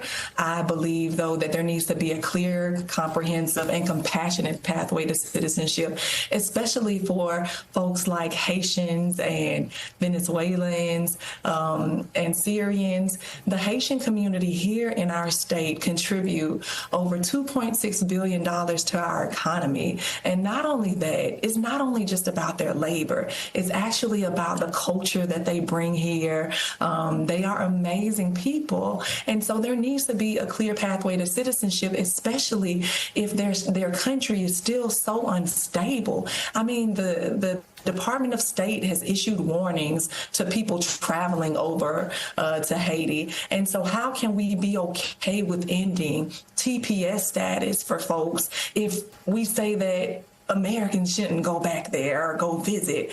And so I, again, support a clear and compassionate, comprehensive pathway to citizenship, as well as making sure that our borders are secure. Which, by the way, that's the position that 65% of Americans hold. That is actually the majority position, which is we should have a border, but when people are here, they've been law-abiding citizens, they should be able to follow the rules and become a citizen and pay their taxes and become part of the community. That is the majority position. That is arguing in favor of something that the majority of people would agree with, but it's far left from where we actually are today. But it sounds normal. It sounds almost boring, but it's far to the left of where we are now. And some of the part of the problem that we have on the left is people are addicted to becoming a little excited by what we say. Like there's a section of people on the left who they don't like boring. If you make a radical argument, but in a boring way, they're like, snooze, I'm not excited by that. It doesn't fire me up. And it's like, are you there to be stimulated? Or are you there to change the world? I'm sure you've already found as you've traveled the state, and you will find increasingly now in the general election, is the question of Israel. So I'm curious what you would say to a Jewish voter who's interested in you, likes what they've seen in many ways, your economic message as well, maybe an independent voter, Democrat, but also even a Republican who's fed up with Donald Trump, and looks at the DSA national position of just cutting off all aid to Israel, economic, military, everything else. Would you support that, cutting off aid to Israel? So you asked me what I would say and how I would make a Jewish voter or a person comfortable with my positions. And what I would say is that they should look at my track record. I have a proven track record in history of fighting against bigotry, calling it out in all shapes and forms. I believe in the safety and well-being and dignity of all people. And I want to ensure that when it comes to military aid or aid to any country outside of the U.S., that we heavily scrutinize it, because right now here in our state, in our country, we have veterans that are living unhoused on the streets. We have teachers that are calling my state office monthly because they can't afford to live in the state of Florida anymore. And so we need to make sure that we're putting Americans first before we go ahead and start sending money or military aid to any country outside of the U.S. So that's fair. Gene obviously. Robinson, I think that's why. I'm sorry, Willie. Good. No, I just wanted to just put a fine point on that. So that's why you won your economic message, because people in your state are suffering economically. But just to put a fine point on it, would you support cutting off military and economic aid to Israel? At this time, I believe what's happening over in Israel and in Palestine is not good for Israelis or Palestinians. And I believe that Netanyahu is a war criminal who needs to answer to his crimes. And I do not support sending any money or any weapons to Israel at this moment. No, I don't. I think she's doing great. I think she's doing absolutely great. And I think one of the things about her is she's able to take ideas that are radical and say them in a way that is like normal sounding. I think a lot of leftists struggle with this. You know, I think a lot of leftists struggle with the like normie translation. In fact, a lot of people are left wingers because they reject normie society. And I get it. I hear you. I'm not saying that you're wrong. But as our ideas make more and more progress, for us to cross over to the point where we actually have power and we're implementing our desires into the world, there's going to be some normie translation. And it seems like she's like kind of nailing it, to be honest. Guess which candidate Hakeem Jeffries has not congratulated? I mean, she is a senator. Chuck Schumer is the one to be looking for. But yes, he should definitely congratulate her. And I think the left should probably notice. Do you guys notice that, you know, we have another black woman candidate? I think in Democratic primaries, black women on the left have a very strong ability to communicate and kind of bridge some of these communities.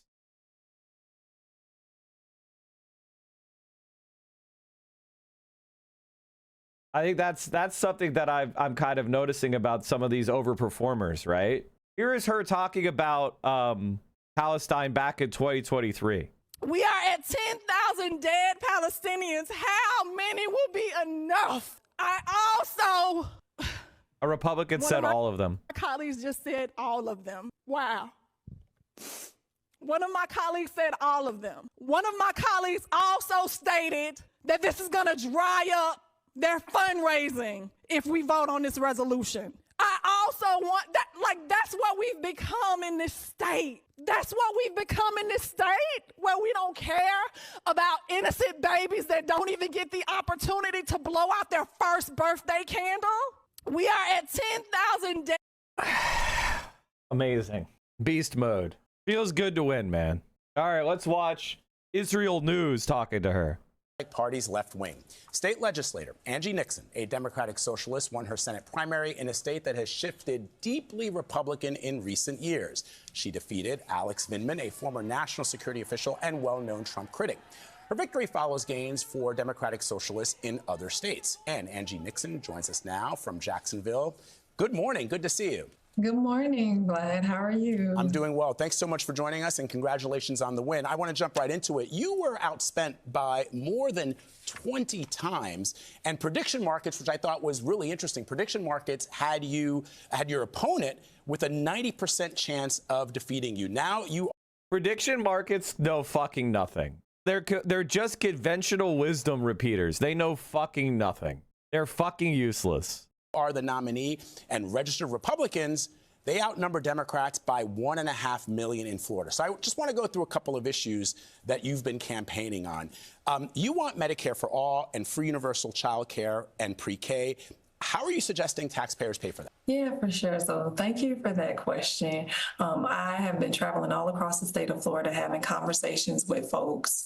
And what is evident is that everyone wants the same things, right? To be healthy, prosperous, and safe. And a lot of folks, it crosses party lines as it relates to universal child care and Medicare for all.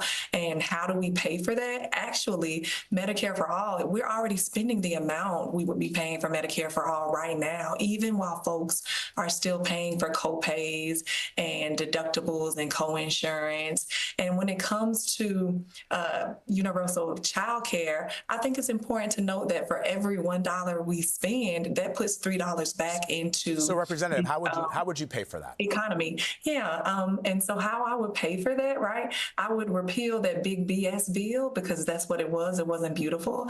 And I would make sure that these big time billionaires and ultra wealthy millionaires pay what they owe. All right, so you want so that's another issue that you've called for. You want a billionaire tax. You want a national rent freeze. Which of these policies are you prepared to tell moderate voters and perhaps even some Republicans who may be intrigued by this that this should become federal law? And again, how do you convince them that the cost will be worth it? I mean, we have conversations with them, and it's been resonating. I want to be clear. There are Republicans and independents that cross party lines to vote for me in the primary because they're fed up with what's happening in Washington, D.C. They realize that it's broken and that people like unelected Ashley Moody and Donald Trump are working less and less and less, and meanwhile getting richer. No, I understand that, but you really haven't articulated how you would pay for it. Let me ask you about something else here. She said tax the billionaires and wealthy millionaires. Like, what more do you want? She literally just said it. She literally just said, tax them, tax the rich. What do you fucking want? You have faced some criticism, like other democratic socialists. You're advocating for ending unconditional aid to the state of Israel. Florida has the third largest Jewish population in the country. What would you say to those voters who are perhaps worried about your position, given that we've seen enormous spike in anti-Semitism in this country? For sure. I'll let them know that I have continued to fight for the safety and well-being of all Floridians, despite their religion or whatever their ideology is. And I'm going to continue to advocate as such. And so back to your previous question, I did articulate how I would pay for it. I told you that I would make sure that we made these billionaires and ultra wealthy millionaires pay their fair share. A budget is a moral document. It lets us know what our values are. And right now, we can see that they care more about spending $1 billion on a ballroom that many of us will never get to dance in. Okay, I just want to get, again, your position on funding and providing material and support to the state of Israel. For example, do you believe that Hamas should be completely disarmed and removed from governing Gaza? Yes, I do. You do. And what do you say then to those voters in the state of Florida who say to you that they're worried about the fact that the United States would not support a key ally in the Middle East? What I would say is the same thing I would say about every ally. We need to make sure that we are scrutinizing all military aid or all aid to them to ensure that they are doing right by their citizens or their neighboring countries. The socialist message seems to be resonating right now. Good to see you, Angie Nixon, and congratulations, too. It seems to be resonating right now in the primary. Do you think that it will resonate in the general, when it comes to the general election? Many people are very frightened of the positions, defund the police, abolishing ICE. How do you think that's going to... Okay, abolishing ICE is very popular. What the fuck are they talking about? Abolishing ICE is a majority position. Now, defund is not. That's silly. See how they're trying to lump them together? When it comes to the general election. For sure. So it's not necessarily a socialist message or a progressive message. It's not about labels. It's actually just about the needs of people. And people want the same things, as I stated earlier, to be healthy, prosperous, and safe. And they want to make sure that people are looking out for these rights that they deserve, which are health care, which are housing, which are voting rights. And it's actually resonating, and they're supportive of them. Have you heard from anyone in the Democratic leadership since your win? So we've had folks that have reached out to call us, and we are going to be returning phone calls all this week. You've campaigned with Congresswoman Rashida Tlaib, Mr. Piker. Do you want to see them on the campaign trail with you as well?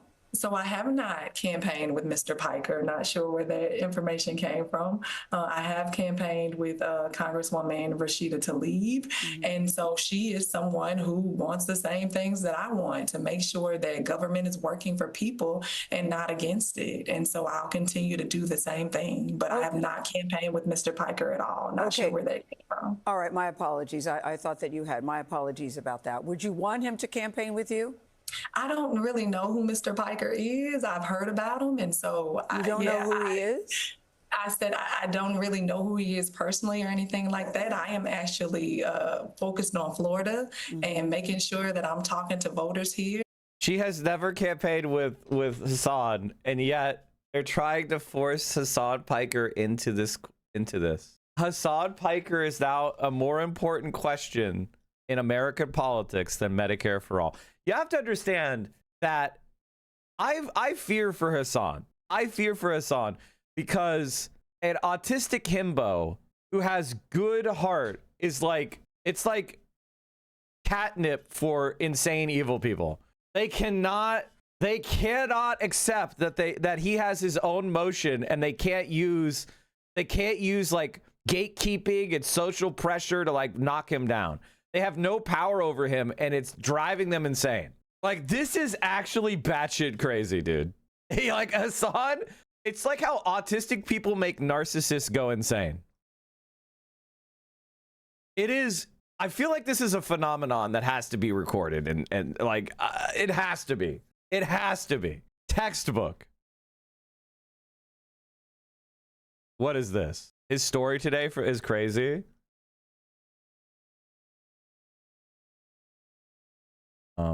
I don't know how to use Instagram, so what was I supposed to be looking at? Here, you guys want to talk about how you're being honest and you're speaking from the heart. Not one of you people that come here and speak without a freaking script in your hands, word for word reading it. You got a mayor that tells an American citizen that he cannot be welcome in Dearborn, Michigan if he doesn't want a damn terrorist on the name of a street. You got members on the board over there laughing at American citizens when they're concerned about Sharia law and the Muslims that are telling us we're going to take over your city. We have Hassan Piker saying we're going to do things to your women, and we're saying.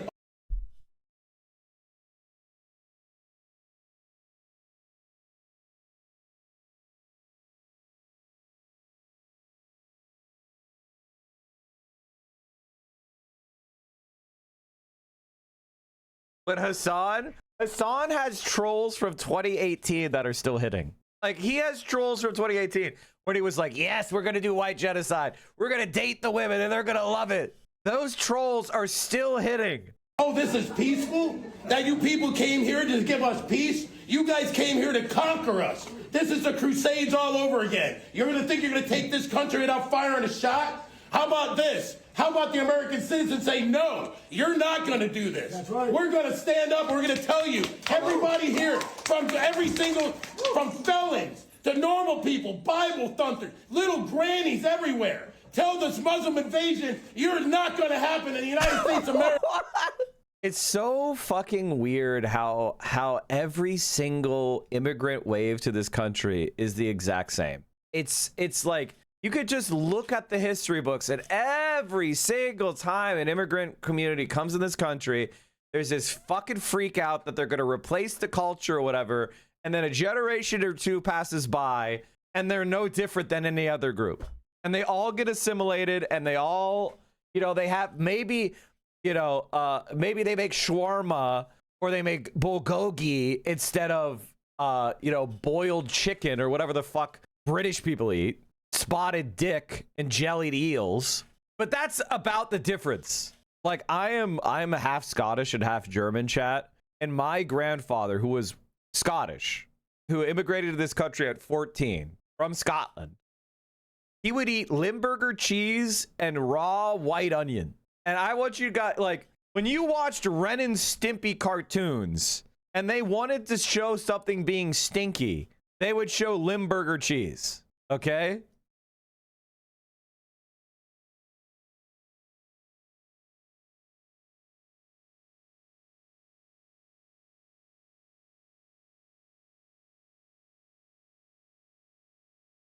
No wonder you're worked up all the time. See, raw white onions would give me I mean, I could eat it. Like, I could eat it too.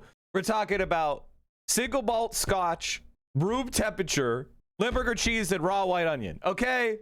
This is a meal to a Scottish person. Limburger doesn't actually taste that strongly, just the smell. Why though? Because they like it. Because they like to chew rocks for fun. What do you want me to say? Have you been to Scotland? No, it's good that I got a little bit of culture. All right, it's good that I got a little bit of culture. I'm happy every single day that I know what Korean barbecue is, and kimchi, and pickled daikon radish, and tteokbokki, or tteokbokki, however you say it. I'm happy that I have rice cakes, and I'm not eating just Limburger cheese and raw white onion, okay? Can we all stop with the panicking? People used to freak out over Chinese people. They used to freak out over Italians. Can we stop? Can we just fucking stop already? Why are you like this? Not while Christian crusaders are standing here blocking you. That's all I got to say. God bless you. God bless. God bless. Now I'm listening to you guys come up here. You guys want to talk about how This. All right, can we go back to people that are normal? Can we go back to the normal people who are socialists? To uplift their needs and their concerns. And so that's what my focus is going to be over the next 76 days. How do you think you pulled this off, Angie Nixon? You know, the money, you were outspent by the money. Your opponent seemed to have more appeal, allegedly, when this campaign first started. The poll numbers were not in your favor in the beginning. How do you think you pulled it off? I know you said people want to change. I hear you.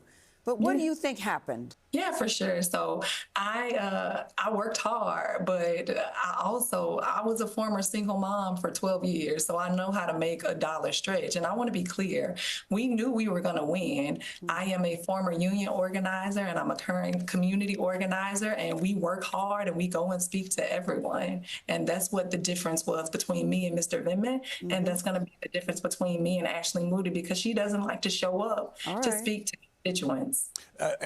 Representative, really quickly before you go, you're a Democratic Socialist running in a statewide race with a large population of people who have fled governments that call themselves socialists. How do you convince those? The American government spends all its time attacking and blockading countries and then destroying their economies, and they admit that they did it. Right? Like the American government doesn't say the Venezuelan economy crashed because of socialism. They say the Venezuelan economy crashed because of our sanctions. They're very proud of it. They're like, look what we did. They don't go, socialism fell because it can't work. They say our sanctions destroyed their economy. Our blockades destroyed their economy. Those voters, when they hear socialists, they may see that as disqualifying. Yeah, for sure. So I want to be clear. I just recently became a member of the Democratic Socialists. I've also just recently become a member of the Working Families Party. And I let people know that nothing's changed about me. I am someone who's going to stand up for them, to make sure that I listen to them and continue to fight for them and what their needs are. All right. Representative Angie Nixon, congratulations again on the win. We'll be tracking you. Thank you very much for appearing. Thank you so much. Have a good day. I just want to see the molding. I mean, the progressive wing of the Democratic Party is compare the, like, when we underperform, right? Like, you know, also, I don't know if you guys saw, there's a new Truth Nuke. Truth Nuke's new Senate poll, Michigan, from Susquehanna, El Sayed 46, Rogers 39. Unbelievable Truth Nuke. I think this might be his best poll yet. Now, everybody going, don't trust the polls, blah, blah, blah, blah, blah, blah. Shut the fuck up. Shut the fuck up. Primary polls are stupid. These are general election polls. And the more important thing is we need to push the idea that he is winning, because the whole thing that people were trying to create was the idea that he would lose so that people would feel like centrism is better. Okay? So when we have polls of him winning by 7, we should be going, look, would you look at that? Would you look at that? He's electable, etc., etc., etc. This is Susquehanna polling. So Susquehanna is a standard pollster, completely reliable. There was also a Republican pollster yesterday called TIPP, which is a Republican polling company. They just polled Michigan yesterday as well. And he's winning by 3. So we just had 2 polls drop showing El Sayed ahead. This is a Republican-leaning pollster. Like, you can literally look it up. Ask the AI. Let's ask the AI. Come on, AI. Tell me. Tell me if I'm right. We go to the Silver Bulletin ratings. Our Republican-leaning pollster. So they are a Republican-leaning pollster. The other one was Susquehanna. I think they're on here too. These are all the A's. I think Susquehanna is a B. Yeah. Oh, they're an A-. So, like, these are high-quality pollsters. And I think you could pretty much take... This is what Nate Silver is good at. Like, Nate Silver, this is where you have, like, legitimate... Where he has some use. Where he has taken... You know, he's taken all the polls these guys have ever done and seen what their bias was, right? How do we balance communicating his winning and favorite polls, but also ensure people don't get too confident in GOTV? I don't think anybody's going to be too confident. I think the bigger risk right now is demoralization and the idea that our ideas are risky. I think that's the bigger risk. I don't think the risk is complacency. I think the greater risk So the idea of saying that he's winning and doing well is important. So that's 2 polls in the last day that have dropped. Truth Nuke started to drop. Democratic Party consolidation. The unity campaign worked. All the gnashing of teeth, the renting of garbage, panicking over the left winning. All bullshit. This is the idea that needs to spread. This is the idea that we all need to be spreading.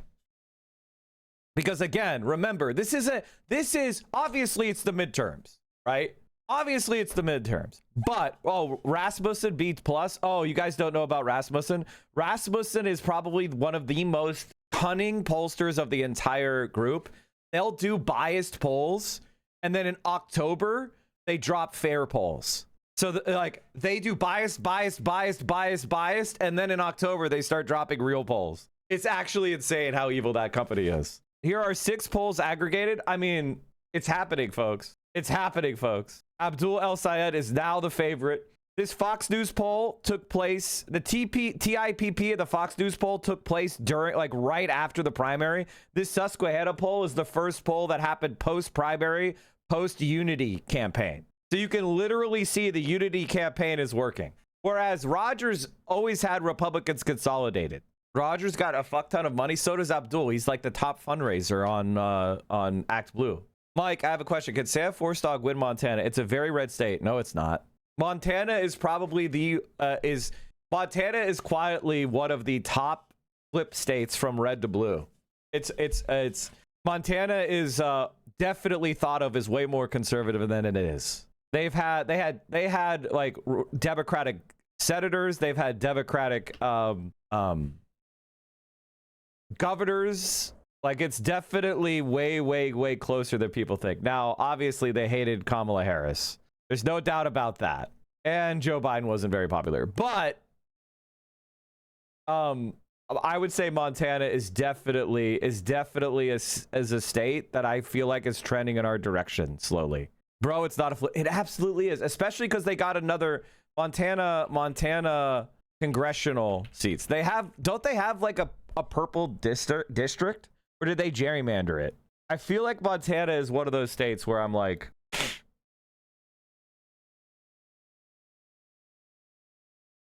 yeah, see? This district, Montana's first, so winnable. R+5? No, we could totally win this. They've got Missoula! Would I talk about somebody who I don't know's weird ramblings? No, thank you. My general feeling about... Here's how I feel about kind of weirdo other Twitch streamers. If you're a Twitch streamer and your entire output is criticizing other streamers, you're kind of useless to me. If your entire content is trying to like police people and uncover secret right-wingers in the middle of our fascist death spiral, you're fucking weird to me. So I don't want to associate with you, you know?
Okay. My general feeling is I'm not really interested. I'm not really interested in the weird ramblings of some psycho.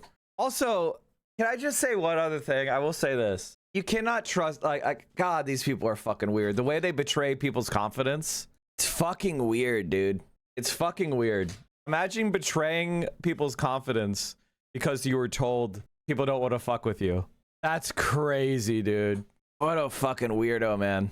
Hassan Piker's wingman brother is a space engineer. Why are you posting that?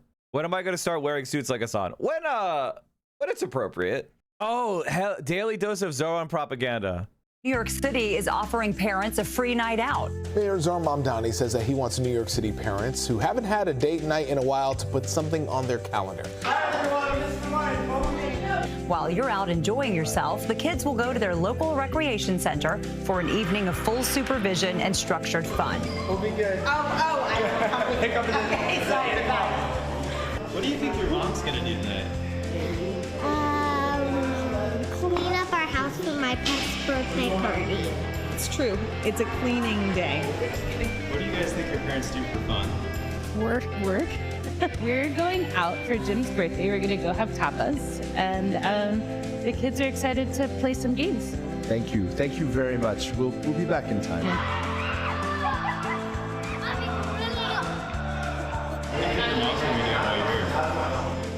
Maybe like sleeping at home. Her birthday is tomorrow, so I'm actually gonna go pick up last minute stuff for her birthday. Yeah, and she was pretty close. I probably would try to get a massage.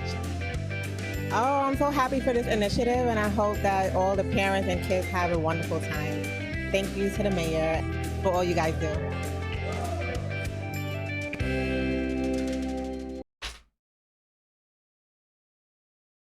This is what Hutch feels like when he sees this. Mamdani fucked us! Mamdani fucked us! See, as I said, with any good politician, you have communication and you have governance. So legislation, communication. And Mamdani does both. Democrats never do either. And so that's why they hate him so much. And when they do communicate, they communicate to the media how much they hate this radical socialist who wants to implement Sharia law and, hates Jewish people and will destroy the economy. Have I seen this? Yeah, we talked about this. He spoke Chinese and it got like 15 million views on TikTok. God, he gets suppressed at YouTube. YouTube really hates him. Sorry, one more time. Okay, I want to show New York City high schoolers. Let me do that one more time. 免费送吃. Okay. This is Regents junior year all over again. I have a 70 in the state Regents exam. Wow. Okay. También. Hasta el lunes 10 y 7. No, lunes 10 y 7. One more time. Yeah, 10 y 7. Gets progressively harder. Okay. Yeah. 多张百老汇演出门票. No, it's Almost there. How are we with our Q's and our X's and our Y's? There's a lot of okay. them here. Let's do them.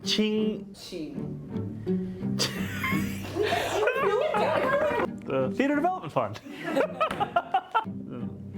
Lottery. Lottery.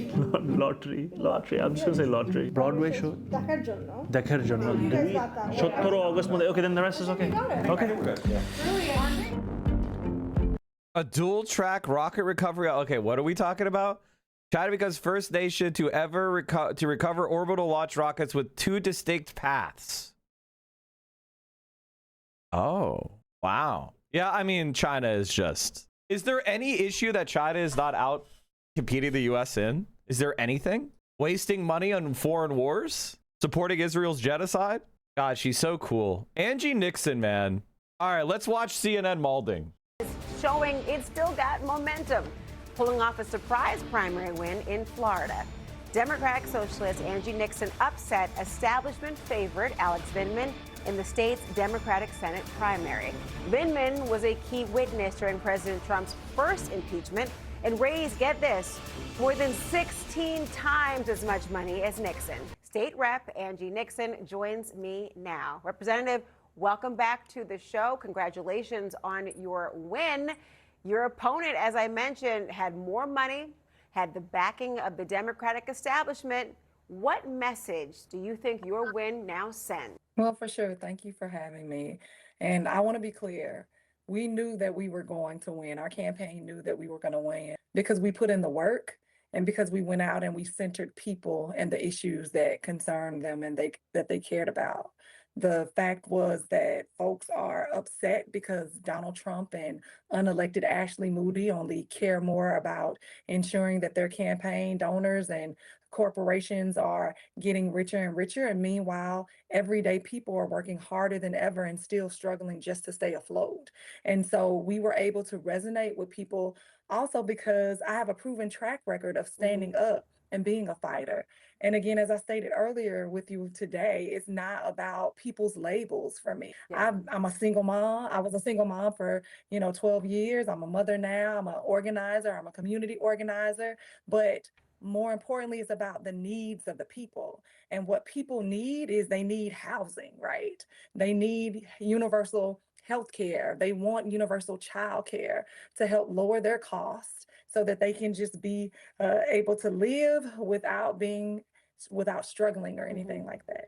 You know, we did talk just last night, actually, anticipation of this moment. And you say that you reject labels. Republicans, though, they already want to paint one right on you. They are leaning into attacking you for being a Democratic socialist. Republican Senator Ashley Moody said this. Angie Nixon, who will be my opponent in November, and her comrades want to destroy this country and everything that it is built on. Her audio is so crunchy. Holy shit. Honestly, if there's anybody that we could beat, this is it. Her name is Moody. All you need to do, let's get some ads of her like crashing out. Uh-oh, she's moody again, and it's like her yelling about shit. Ashley Moody. I am not exaggerating. I believe Too moody that America for Florida. is the greatest country on earth. And in the face of anti-American rhetoric, folks that want to destabilize this country, I think we all need to stand on that line. Anti-American, destabilizing, destroying the country. What's your plan to combat that message? Well, first of all, I look forward to Ashley calling me senator in November. And secondly, Ashley Moody actually used 10 million of our dollars that were supposed to go towards the most medically needy kids in our state to divert that funding and to defeat ballot initiatives that the citizens placed on the ballot. And so Ashley Moody doesn't care about anything but herself. We continue to see her net worth increase. Meanwhile, Floridians across our state, their net worth is going down. They have absolutely nothing in their savings account. She won't even hold town hall meetings unless they're Republican. I am someone who's willing to go out and talk to everyone, even if they don't believe how I believe ideologically, because I want to represent all Floridians here in the state of Florida. Yes, it's some Many emotion. people who have called and reached out to Ashley Moody's office for help, you know who they call? Because she doesn't return their call. They call me. They email me, and we help connect them to the resources that they need. And so I'm not running away from the people, I'm running to them. And I look forward to becoming their next United States Senator come November. Well, a Democratic nominee who wants to be called. I think she's doing great. I think she's doing absolutely great. You know, I feel like she has a little bit of the same thing with Fran, with just being a little bit breathy, which is nerves. That's all that is. It's just a little bit of nerves, but she's fucking killing it. You don't sense that at all, but she's killing it. Governor in your state is David Jolly, and he praised you as a fighter, but he also said that he flatly rejects socialism. How do you plan to unite the party around your campaign right now? Again, it is not about labels. It's about the most basic rights that people here in the state need. They need housing. Right now here in our state, it costs over 18% of the national average to rent a home or to rent an apartment here. People are paying 300 more times for property insurance here in the state of Florida. We witnessed Ashley Moody fail to extend the ACA subsidies, which caused nearly 300,000 people to be knocked off of the Affordable Care Act rolls. She doesn't care about anyone but herself. And also she did that because her campaign donors are health insurance companies. And so I look forward, Ashley Moody, to taking you on and to whooping you in November, and you will be calling me your senator. State Representative Angie Nixon, thank you for joining. Angie Nixon, who Florida state rep, she wins this race for the nomination for the Senate, raising over only $1 million compared to... I think Oliver Larkin is probably going to end up outraising her, or it's going to be close. I got to say, like, the Angie Nixon race, I'm flabbergasted. you know, and it shows you how bad the information that we're operating on is. Because I consider myself to be open to a lot more people than most are. And the information that people are acting on is so patchy and so incomplete and quite frankly wrong. I do think Larkin took some attention away from Nixon with his media hits. Unironically, I think that he helped her. Because they took her for granted, so they didn't spend their money trashing her, which is going to make her a stronger general election candidate. Like, Vindman is incompetent. What a fucking dope. Alexander Vindman. If Obama thinks Iowa's in play, why is Florida far-fetched? The reason why they think Florida is far-fetched is because the centrist Democrats have gotten their way in Florida since 2000. They have run former Republicans, they've run dinos, they've run mega Zionists, they've run corporate centrists, they've run moderates. And the last time there was a close race in Florida was when they had a black progressive. And he barely lost by less than 1%. Okay? So they've gone towards the right and they've gotten completely annihilated. Okay? Utterly annihilated. The Democratic Party has been crushed. Dave Jolly, literally a Republican. So when the centrist corporate Democrats have gotten everything they wanted and the party has fallen apart and is just annihilated, of course they think you can't win in Florida because their lesson is go to the right, and it's failed 20 million times. So there's no credibility there. An Obama endorsement. I mean, Obama should be going out and campaigning for every single Democratic Senate campaign. And the fact that that's a question is outrageous. The fact that a Barack Obama campaigning for every Democratic Senate campaign is not a guarantee is outrageous. He is really, I mean, I don't understand it, to be honest with you. I really don't get it. It's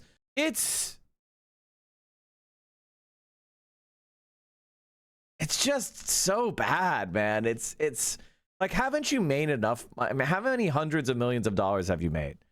Don't you have enough? Who, for a time, was a household name because of his role in the impeachment hearings against Donald Trump, who raised $16 million. And I have to wonder if what this speaks to is, you know, I take your point on the socialism piece of this, but what this really speaks to is the limits right now among Democrats in being just strictly anti-Trump, and that being your sort of political personality.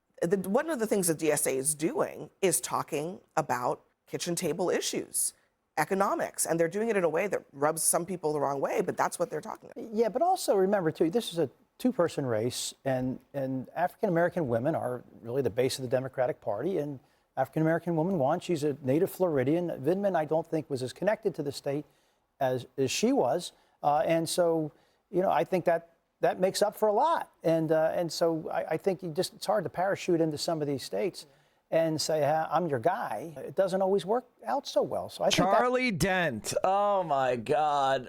The fact that Charlie Dent is on television is fucking insane. This country's media is so fucking stupid. Charlie Dent is the example of the type of Republican that does not exist anymore.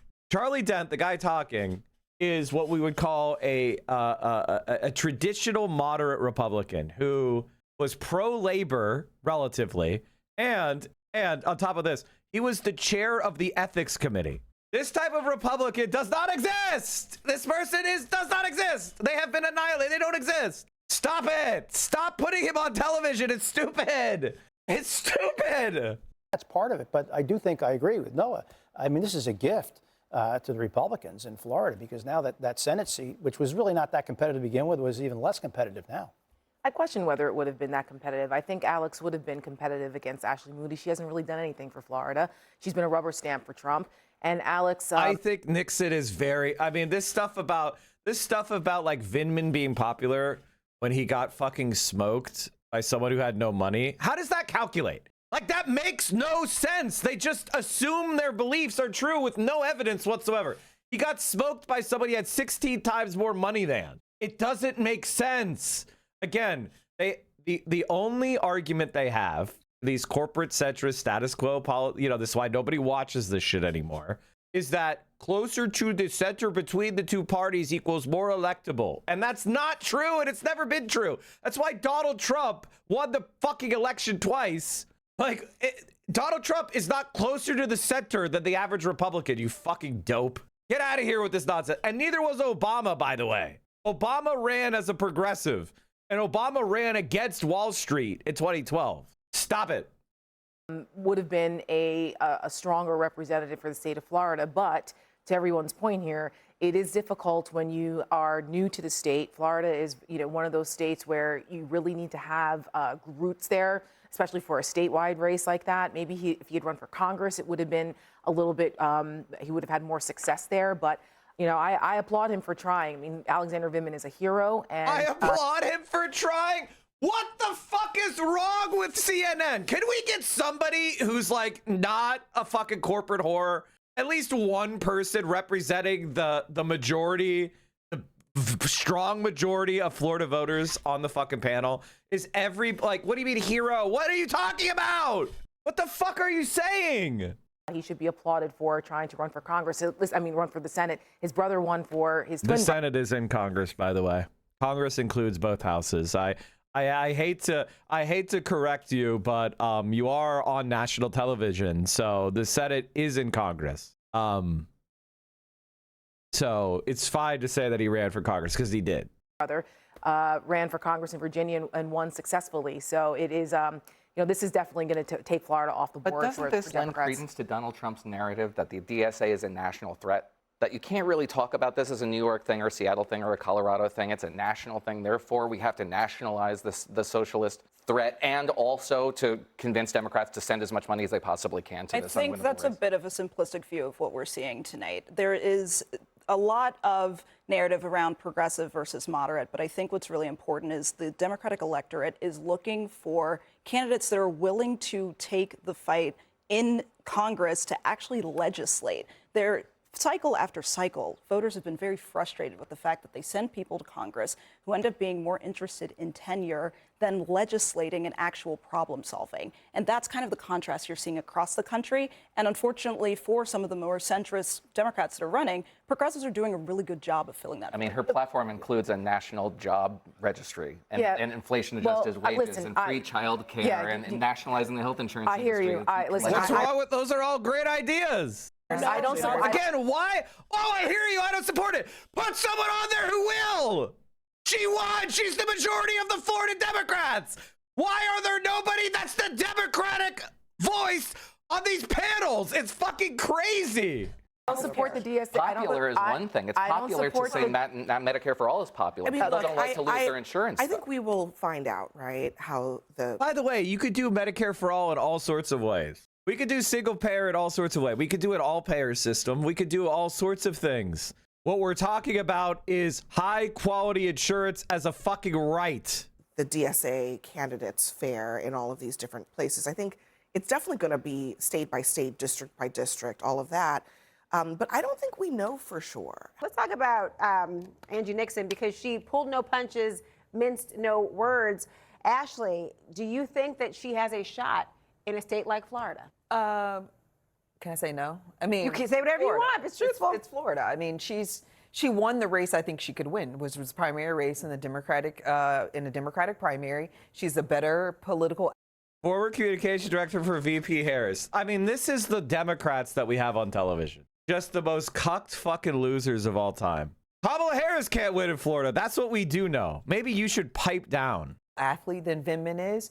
You know, she was outspent 35 times. I think what was interesting, though, she only spent $60,000, and none of it was on TV, none of it was on broadcast, none of it was on cable. She ran a purely grassroots campaign, and we've seen that across the country where money is, there's limitations to money now. There's limitations to endorsements. We just talked about Donald Trump's endorsements, endorsed candidates losing. And it seems like now what the winning formula is going back to the basics. And she went back to the basics. She's from Florida. She's of Florida, and it worked. But I think it only worked for the primary because, you know, you have to appeal to a broader audience when you're running statewide in a state like Florida. Again, the idea that the way to appeal to a broader audience is to become a corporate whore is just not true. They're just not true. Like, I'll give you an example. Corporate whores want you to do data center maximalization. The voters hate it. So you could appeal to people on the right side of the horseshoe if you are against data centers. Whether people are right or left, data centers unites them, opposing it. Medicare for all, 65% of Americans support it. All these issues make significant inroads onto the right, but we might lose the 50% of the corporate whores to the Democratic Party who don't like Medicare for all, right? But then we gain 40% of Republicans who like it. So I would trade 50% of Democrats who hate Medicare for all for 40% of Republicans who are interested. It's 60% of moderates who are interested. Do you understand? You corporate whores are making our party worse because your policies are unpopular. Sure, she's got the ability to do that. Let's look at the numbers because, Mark, you're a resident Floridian tonight. I mean, look at these numbers, everyone. This is really, really telling. Retired Lieutenant Colonel Alex Vindman did outraise and outspent Angie Nixon and also Senator Ashley Moody, and he lost. What does that tell you? He was a terrible candidate. It's difficult for me to put that in words. In some of our conference calls at Axiom, I would just start to rant. I was almost offended by his just inability to campaign properly. How did he do it? Yeah. Well, it's more like how did he not do it? I don't really know where that money was spent because you didn't really see him on television. You didn't really see him in the community. You didn't see him in the Democratic consultant whores steal all the money because they're a disgusting, corrupt racket. So he got a bunch of MSNBC moms and they stole the money. Just like they do at all these fucking Senate races that are in states they don't think they can win. It's stolen. It's corruption. They should be in federal prison for the rest of their lives. We should seize all that fucking ill-gotten money. Because people like you on CNN and MSNBC put these fucking scam artists in front of people and they steal their money. That's where it went. You didn't see him in text. There was no presence. About 7 days ago, in preparation for today, I started to think, okay, what does the polling show? And I couldn't find any polling, which is a very rare thing in a statewide election in Florida. Something to import, a Senate seat. And I called a number of pollsters, and everyone's like, no, we're just not paying attention to it. And I realized, well, let's see. I'm not seeing Vindman really he has no real roots here. He's essentially sort of carpetbagged here. I didn't even know the guy lived in the state. I thought, like his brothers in Congress, he lived in Virginia. And so then I started to think, well, Angie Nixon's a known commodity. She comes from Jacksonville, which is a large media market with a lot of voters. She got 80% of the vote at Jacksonville, by the way. Active coterie of progressive supporters who are very into her. And she made her presence known on social media. And a lot of Democrats just didn't know who she was and who he was, including my own wife, who is a longtime Democratic voter. She was not contacted by either campaign. Voters like that walked into the polls, Democratic, and they saw a man they didn't know and a woman they didn't. And a lot of them voted for the woman they didn't. A lot of progressives showed Okay, that's just cope as fuck. up because they wanted to vote for the progressive. And a lot of people just didn't show. It was a pretty low turnout primary. All of these things combined together very well for her. Not to take away from her, I agree she was certainly the superior political athlete. Angie Nixon was a better candidate who ran a better campaign, and she won. Also, black voters made a big difference in that 100%. race. Vindman was polling and performing poorly with black voters. It became a national story, in fact, and she, the very opposite of that. And her last campaign stop was in a black church. I mean, she literally has been in that community, engrossed in it for years. So she had that advantage. One, this combination of black voters, progressives. Yeah, oops.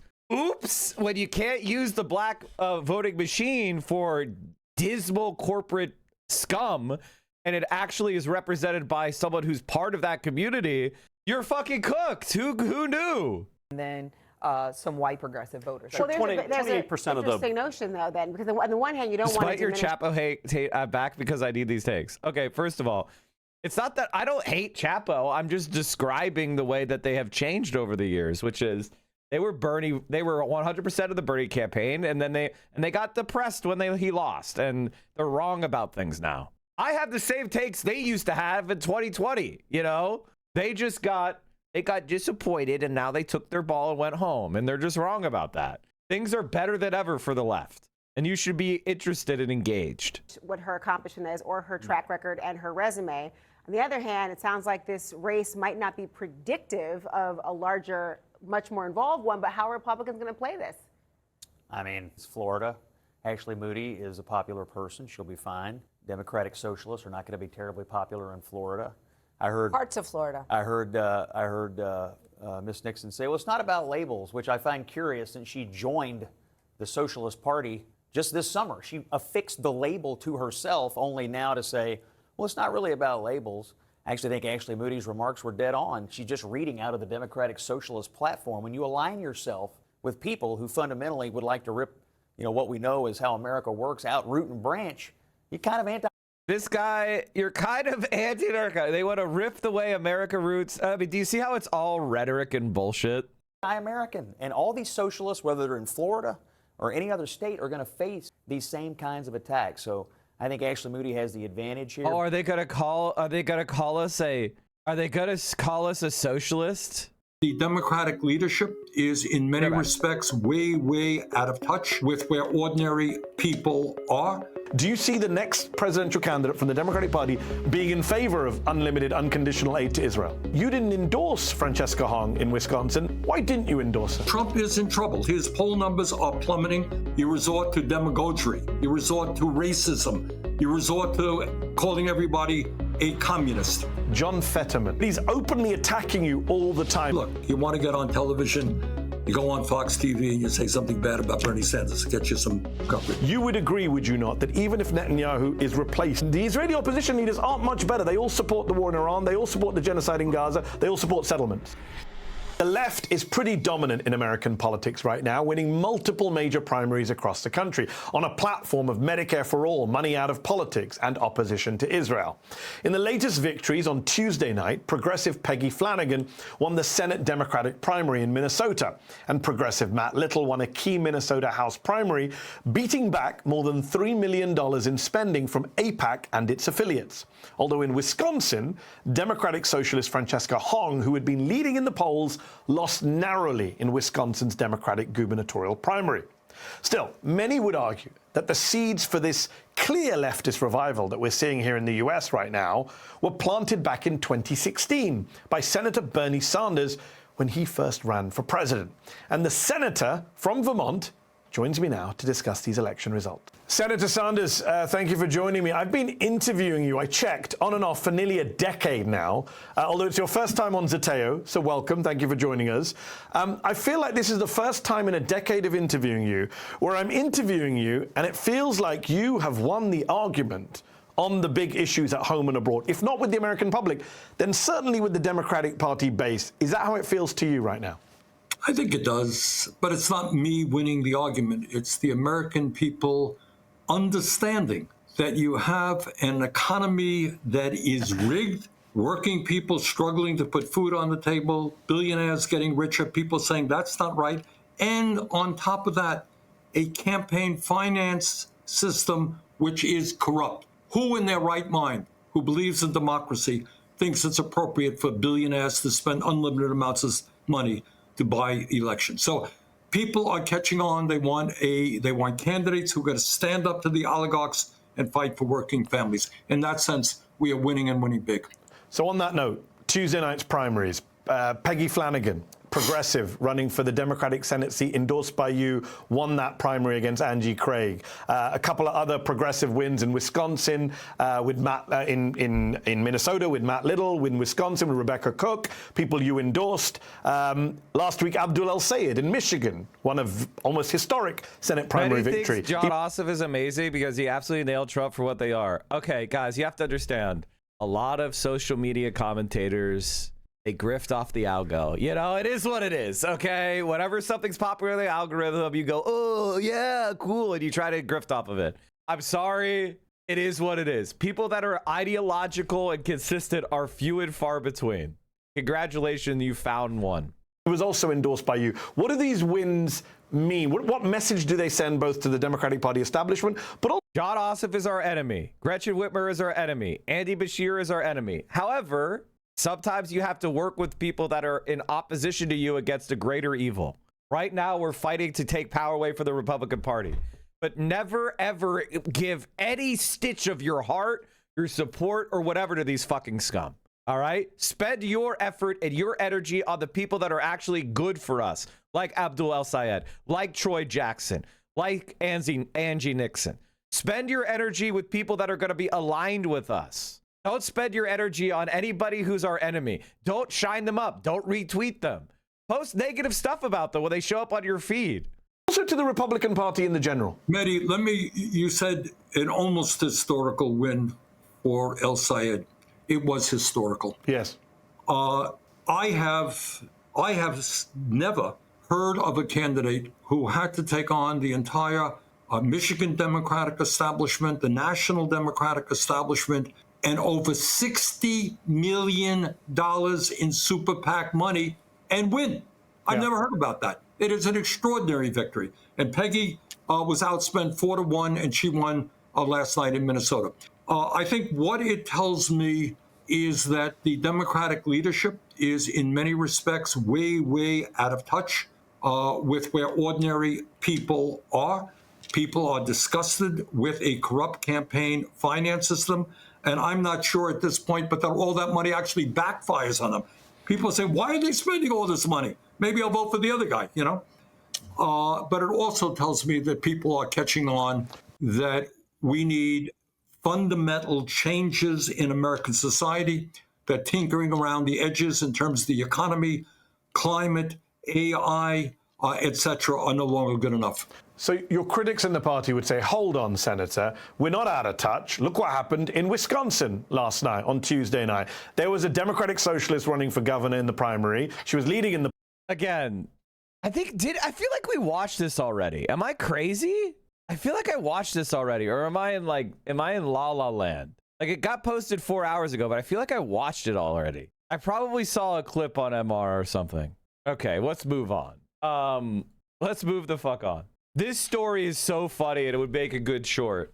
Apparently, the United States military is offering Grand Theft Auto 6 Liberty Passes for military members to re-enlist. So basically, when U.S. military members are deciding whether they're going to stay in the military or depart the military is offering them as an incentive a guaranteed Liberty Pass, a 4-day pass to play the video game when it's released this fall. AKA, sign more years of your life to fight for Israel, and in return, you'll get to play Grand Theft Auto 6 for 4 days as a vacation. Some U.S. military members who are itching to play a video game they've anticipated for over a decade can trade a commitment for several more years of their life in uniform for a few days off to play Grand Theft Auto 6. I feel like our country is getting dumber. Right? Like, we don't even have any reviews. We don't know if this game is even going to be playable on release. You know what I mean? And now you're going to sign your life over, and then you're going to probably not even be able to run the shit. Everybody knows the servers are going to crash, and it's going to be a buggy ass mess. Can you imagine signing for the enlist in the military for a few more years? And then when you download the game, you can't log in because the login servers are overloaded. And like, then you get in and then your computer keeps crashing because the day one patch can't download fast enough because the servers are overloaded. And then you finally starts to work on day 4, and then you have to go back and you barely played anything. And then they're like, all right, time to go invade Iran. Also, you know this pass is no good, right? Like, you're going to sign to re-enlist, and then they're going to invade Iran, and you're going to be like, but I have my Grand Theft Auto 6 pass. And they'll just rip it out of your hand and be like, your country needs you, son. Sorry about that. You signed on the line that is dotted. It doesn't matter what we promised. And speaking of how the country, like, everybody is now 12 years old. This is what you would offer a 12-year-old. In the past, people used to get college tuition, the choice of their duty station assignment, or access to special training programs where soldiers learn to jump from airplanes or rappel from helicopters to encourage soldiers to enlist or re-enlist. Now they're like, you get to play video game for 4 days. 20 soldiers at Fort Stewart in Georgia and the Army's 9th Brigade Engineering Battalion, part of the 3rd Infantry Division, have already chosen this incentive as part of their re-enlistment. The idea was to have a unique incentives program that connects to what soldiers are interested in. The command team, in conjunction with the career counselor, wanted to get soldiers excited to re-enlist. I think that if anybody who would choose 4 days to play a video game should not be allowed to die for their country because they're too immature. They absolutely should not be allowed. Is there something about what it takes to be a gamer today and what you're looking for in Army jobs that overlaps? Yes. It's the decision making. It's the ability to take in a lot of information quickly and be able to make a decision. It's about teamwork. Recruiters headed to gaming conventions, and the U.S. Army launched an esports team focused on the popular video game franchise Call of Duty and other multiplayer games like Fortnite and League of Legends to find potential recruits. God save me. We're all going to die. We're legitimately all going to die. All right, let's talk about Angie Nixon some more. Massive upset in the state of Florida. Oh, my Lord. What a spectacular night for the progressive voters in the state of Florida. We are no longer walling off the state of Florida from the rest of the country. Now, listen, this is going to be a really tough race. But remember, the odds were stacked against Angie Nixon. The odds were stacked against her the entire time. She had no major national progressive endorsements versus Alex Vindman had all... Wait a minute. Oh, my God. I didn't even know about this. All of the national endorsements. That's so funny. This is what happens when a race remains sleepy, folks. This is what happens when a nationally significant race like a Senate race doesn't get the media hit jobs that many of these other candidates have received. Massive upset in the... I think the last thing I would say about Angie is that her platform, Medicare for all, free childcare, free paid family and sick leave, national rent freeze and moratorium on evictions, universal jobs program, tax the rich, abolish ICE, every single one of those policy platforms, taxing the rich, paid medical and family leave, raising taxes on the corporations and millionaires, freezing rent for lower income tenants, implementing free childcare for every child 6 weeks to 5 years, federal jobs guarantee, and abolishing ICE. Every single one of those policy platforms are massively popular. There was another race I didn't even know. It looks like the Democrats have officially shut out the Republicans for governor in Alaska. Apparently, the Republicans split the vote too much, and there were only 2 Democratic candidates, and therefore the top 2 were both Democrats. And so they won, getting 41% of the vote. It'll be a Democrat versus Democrat in Alaska. No, it's a top 4 primary. Wait, what? Oh, Alaska uses an all-party primary system. Oh, okay. I'm sorry, chat. I just saw the checks. Apparently, the website is broken. So they do top 4 with ranked choice. Okay. That's kind of cool. I would fuck with that. That seems fine to me. It's because the other ones aren't certain. I'm pretty sure that Bernadette's got it. I guess they still have some elections to do. Okay, thank you for correcting me, chat. Sorry about that. I misread it. I think hyphenated surnames are dumb. Pick one already. You know that most people didn't have surnames till like very recently, right? I think everybody should have a super long name. I think it's awesome. Everybody should have the longest, most annoying, asinine name. All right, we didn't really talk that much about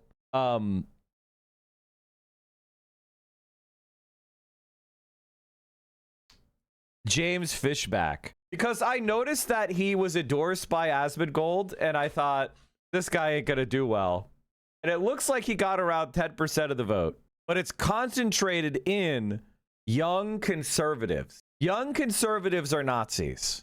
This is what we're noticing. Like, this is something that everybody needs to understand. Like, young people in America are either socialists or Nazis. And I think this is kind of something that needs to be recognized. Now, obviously, us socialists are normal people and human, but the rise of the far right cannot be understated. And it really is going to be a choice between socialism and barbarism. And luckily for us, it does feel like socialism has the upper hand. My son has a name we picked that his dad's name and then his grandpa's name and his last name. This is an Arabic tradition, so it depends on where you're from. Yes. It says it's socialism and barbarism versus just barbarism. That sounds like degrowth bullshit. Are you saying degrowth stuff to me? Are you saying degrowther stuff to me? I believe in fully automated luxury gay space communism. I don't believe in that degrowth shit.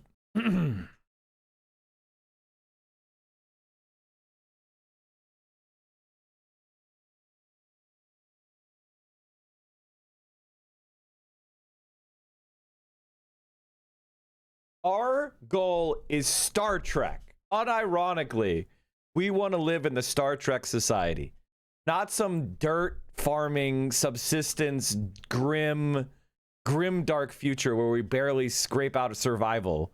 Nah. Blue skies and space and shit. Star Trek made me an engineer. Yes. Unlock me. What the fuck is it? How are you suddenly like doing shit? Fuck you. Make sure we can go back to Hassan's react to the Nixon so I could put his ass in the thumbnail. Oh, did we not finish it? I thought we finished it. I thought we completed the Hassan react. Did I get distracted and just not finish it? Holy shit, it's fucking 35 minutes. No bueno, bro.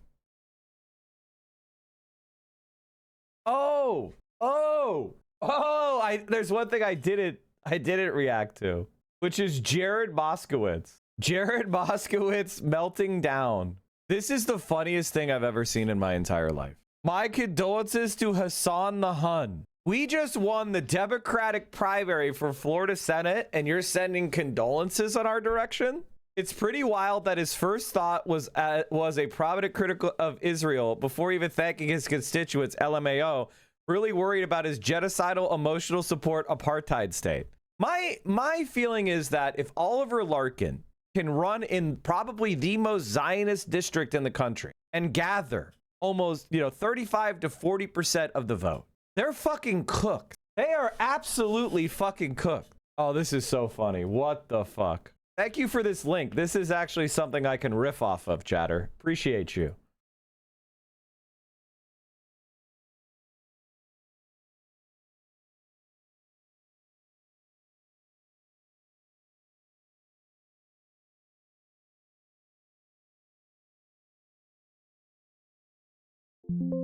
Okay, maybe I need to find the actual thing. Moskowitz dunks on DSA. Oh my lord. I don't know how else to put this, but the Hassan derangement syndrome is now gone nationwide. I don't know what this, like, what do you even say? What do you even say? The Wire taught us, you come at the king, you best not miss. That same rule applies to extremely online members of Congress. Rep. Jared Moskowitz became the latest moderate Democrat to push back against the Democratic Socialist surge to the left, trouncing Oliver Larkin in the Florida's 25th last night, likely handing Democrats their best shot at retaining the newly redrawn district meant to favor Republicans. That's just I mean, I gotta be honest, if there's any district in the country where I'd like to see, like, I would care less about the Republican winning, it is this district. Like, if you were to ask me, would you rather have Jared Moskowitz in the House or the Republicans have the House, then I would probably pick the former rather than the latter. But if you're saying to me, if you could tell me Democrats took both chambers and Jared Moskowitz lost, that would be my ideal scenario. I'll be completely honest. I'll be completely honest with you. This guy is a fucking loser. But that's just a start for Moskowitz, who's eyeing a Washington-sized role in the Democratic Party's ongoing civil war. Florida is known for hurricanes, he told Playbook moments after dispatching Larkin by 30 points. And so the DSA is a disaster area in Florida, and there's no federal reimbursement coming to help these people. Why would we have a federal reimbursement for Florida? You guys don't believe in that. You believe in pull yourselves up by your bootstraps. Why the fuck would we be helping you at all? The pro-Israel Democrat, typically quick to respond to critics, ignored Larkin's attacks and the DSA chatter around the race in the run-up to Tuesday, betting that engaging his little-known challenger would only give him oxygen. Now Moskowitz plans to seize the role of chief counterweight among House Democrats and make his former challenger the first of many targets. Motherfucker, you're gonna lose. Moskowitz may be the moderate best position to take on the left. He's a fluent online troll and a proven sharp communicator across social media and in committee. His clashes and Trump administration takedowns routinely go viral. Where? That has never happened. What are you talking? Where? Show me. He's got a particular knack. Okay, so I think I get what's going on here. There's gonna be a blue wave. So it looks like the Republicans are going to throw this district. It looks like Moskowitz is basically seeing it as Donald Trump's favorite Democrat. So the Republicans are going to throw the district. He's got a particular knack for getting under rivals' skin. Just ask former foil of House Oversight Committee James Comer. Expect to see plenty of Moskowitz on the airwaves starting tonight on CNN Newsnight with Abby Phillip. First on his list. Hey, Hassan Piker, welcome to Florida. Angie Nixon just dog walked your Zionist fucking pal statewide by 10 points. Like, what the fuck are you even saying? The influential socialist streamer campaigned for Larkin and hammered Moskowitz on a stream for a week. Now Moskowitz is putting Democrats who campaign with Piker on notice. Democrats should play hide the piker now, Moskowitz said. For all these people who thought it was a great idea to campaign with him, as Jay-Z once said, bring him out, bring him out. They shouldn't be hiding him now. Huh? What the fuck is, what the fuck is he trying to say? What a corny motherfucker, dude. In a phone call last night, Piker laughed when Playbook read him Moskowitz's attacks. I'm genuinely concerned for his mental well-being, Piker said. I think he should stop posting on the internet and focus on defeating the Republican at his newly redistricted congressional seat. Moskowitz isn't laughing. They're anti-American at their core, he said of the DSA members likely to join Congress next year. People who have said anti-American things and have said that things that are pro-Russia or pro-China, should they really get a security clearance? Bro, you're running against a Republican in an R+9 seat. What the fuck are you saying? Get to work, motherfucker. The chief antagonist posture could play political dividends outside his own party in a post-redistricting general election, letting Moskowitz cast himself as the Democrat willing to confront his party's rising socialist flank. 35% of your party is socialist, and you're going to antagonize them, and you're gonna win. Wait a minute. You're going to win more people from the Republican than you lose from the left? I don't think so. Honestly, guys, like, listen. Here's how I feel. If people are not punching left, I'm giving them a pass. But if they are going to punch left, you don't have to support them. Like, if people are running as a person that's trying to unite all the anti-Trump forces and they have a big tent mentality, even if they're to my right, I would probably support them. But if they're going to act like this, yeah, you don't have to support that kind of motherfucker. Like, fuck this guy. Like, you don't have to support this guy.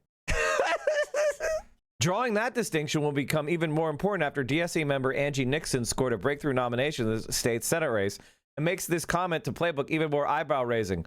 Florida is where DSA goes to die. Except that's not true. We have Maxwell Frost, bro, who, if not DSA, is at least aligned with us on pretty much everything. So that's not even fucking true. Like, I understand that Florida has, if you're in, I'm sorry, chat, Florida may have the worst congressional, you guys may have the worst representatives in the entire country. I think you might be the worst state. Like, Texas actually has some solid people. I think you might be the worst state. And he may not have seen the last of Larkin. DSA members are urging the defeated candidate to consider becoming a national spokesperson for the group, a role that he could put the two back on a collision course. We're going to have an amazing freshman class of members of Congress that includes a lot of DSA members, Larkin told Playbook. So if that's something the organization has strong interest in, I think that's be a great opportunity for me. I actually think Oliver might get that job. I think they're expanding their comms on DSA right now. I think Oliver might actually go work for DSA. That might actually happen. I'll call Oliver. I'll call him this week. I want to give him a couple days to, take everything in. That does it. South America, take it away. Guys, we have Angie Nixon. We're not cutting off Florida yet. We're hiring. Our team is looking for a staff assistant to join our district team at Pittsburgh, help support constituents, and connect with communities across PA 12. Wow. Amazing opportunity, chat.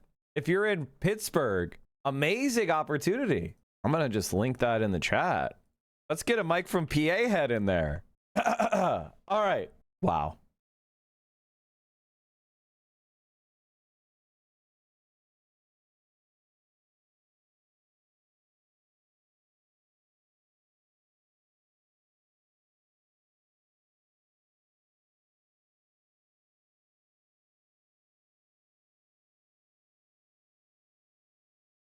I'm trying to figure out how I want to cover this, like, this Iran war stuff, because it's so fucking weird. Like, right now, the Treasury is buying a bunch of bonds, which is driving down interest rates. Well, at the meantime, the Japanese are selling bonds, U.S. Treasury bonds, to try to rescue the yen. So there's been an artificial pressure put on bonds today by the Treasury, while the yen... Yeah, to kind of like prop up the yen, because the yen has been collapsing. As you can see, you see how the interest, like, look at the history of interest rates in China for the last 30 years. Go back to 1999. This is the highest interest rates have been in Japan since 1999. And if you look over the last year, they've been fighting to keep it, below 4%. Did they buy the yen to try to keep the Japanese from selling our bonds? Now the Japanese are having to sell our bonds because the American bailout has been depleted. Why is every video a million years now? Why is every video getting longer and fucking longer? How about this one? This one's 8 minutes. I'm picking it because it's short. In the past couple of days or so, a sell-off in the global bond markets has suddenly accelerated, pushing borrowing costs to multi-decade highs across the world. The one notable exception to this trend, however, has been China, where borrowing costs have actually fallen. So in this video, we're going to try and figure out why everyone is suddenly going broke, and why China bucked the trend. The answer is China actually produces things of value, and they sell it to people. And so they have massive trade surplus, which means they own everybody else's debt. So, because we've been trading them paper in exchange for stuff. Well, they have the stuff. So the value of stuff is going up. You probably heard that the US dollar is the world's reserve currency. But what does that mean? Is it still the case? And what does it mean if it's not the case? We've got a multi-page answer in the next issue of our magazine. That's just one of the articles in our longest issue ever. Subscribe to get your copy by clicking the link in the description. So a good place to start here is by looking at the yield on 10-year bonds. That is the annual interest rate that governments have to offer to borrow money for 10 years. The 10-year bond is sort of in the middle of the range time-wise, and what happens in the 10-year market is thus usually a pretty good reflection of what's happening across the market more generally. Anyway, the TLDR is that yields on 10-year bonds are surging everywhere. In the past 6 months, for instance, the yields on US government bonds, commonly known as treasuries, have risen from about 4% to nearer 5%. The yield on French bonds, which we did a full video on over on TLDR EU, has risen from about 3.3% to over 4%, with Japan and the UK seeing similarly sized rises. Even the famously credit-worthy Germans haven't been spared, with the yield on German bonds rising from about 2.8% to more like 3.2%. The notable exception to this trend, however, has been China. In the same time period, the yield on Chinese bonds has actually gone down. It's really quite astonishing how much cheaper it now is for China to borrow than for the rest of the world. The yield on 10-year Chinese bonds currently stands at about 1.6%, roughly half of that of Germany and a third of that of the US. So what's going on? Well, let's start by trying to explain why everyone else is currently seeing higher borrowing costs. Now, there are some country-specific factors. In France, the looming presidential elections has cemented a pre-existing parliamentary deadlock. Japan is struggling to adjust to the return of inflation, and the German economy just sort of seems to be stuck. But there are also some general factors at play too. Most of these countries are aging, relatively stagnant economies with large... There's something they're going to leave out, which I'm going to explain. It's an energy crisis because they started the war in Iran. And there's a war in Ukraine where they cut off Russian gas and oil. So the Europeans and the Japanese, they cut off all the oil and all the energy they need, which means they can only buy it from where? North America. So they're getting rat fucked by us. The Chinese, on the other hand, they don't give a shit. They're buying their oil and gas from Russia. They're buying oil and gas from Iran. They don't give a fuck. They're not a part of these dumbass wars. And they stored up a huge stockpile of oil, which they're now flipping for massive profit. So even though China does not produce much oil, they're making a shit ton of money hand over fist because they bought a bunch of oil when it was cheap. That's the story. Outstanding debt burdens. There's also and the war of course, if you know anything about China, they're building 39 nuclear power plants are currently under construction. They have built gigawatts of renewable energy. They are building more and more electric vehicles, and they're transitioning their transportation network to high-speed rail, which is run on what? Electricity. So they're becoming decarbonized economy, and they're building highly dense, walkable cities connected by extensive public transportation networks run off of electric buses, trams, metros, and high-speed rail. They are decarbonizing their economy, building up for their infrastructure, building renewable energy and nuclear power, and just winning. Iran, which doesn't look to be ending anytime soon and is stoking inflation across the world. Okay, he mentioned it. This Okay. naturally pushes up yields because markets demand more interest to compensate for the fact that the real value of debt is being eroded. Think about it. If I asked to borrow $100 for 10 years, but you thought that inflation would mean that the same $100 would actually be worth less in 10 years' time, you'd demand a higher interest rate to make up for it. Markets are also additionally worried that the destabilizing effect on inflation will undermine governments' abilities to actually pay off their debts in the future. But quite a lot of this actually has to do with what's happening in the US, because other countries' bond markets generally track what's happening in the US. This is both because financial markets use treasuries as a benchmark for the rest of the market, so if US yields go up, everyone else's go up almost mechanically. But it's also because there's a sense that America and the treasury markets are so big and central to the global economy that anything that happens over there will naturally spill over.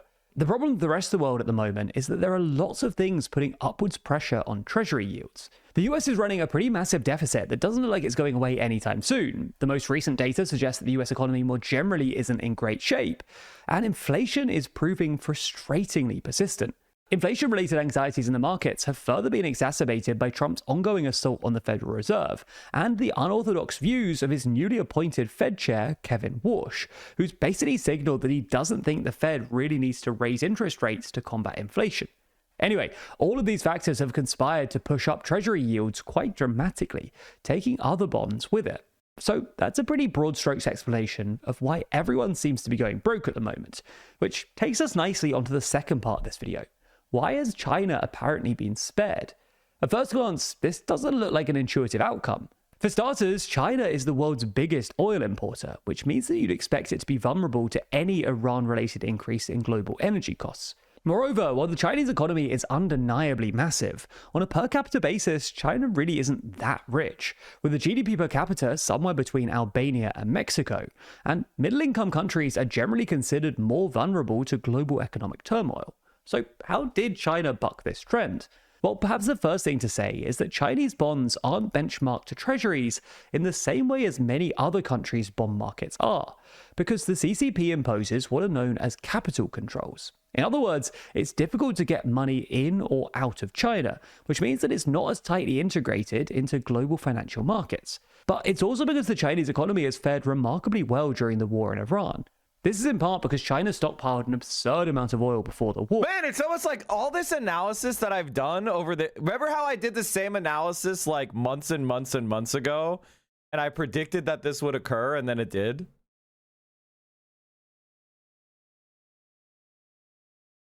China... let's see here. How China won the energy war. Like, that is right there. What was that? 4 months ago? So we talked about how they're doing renewable energy.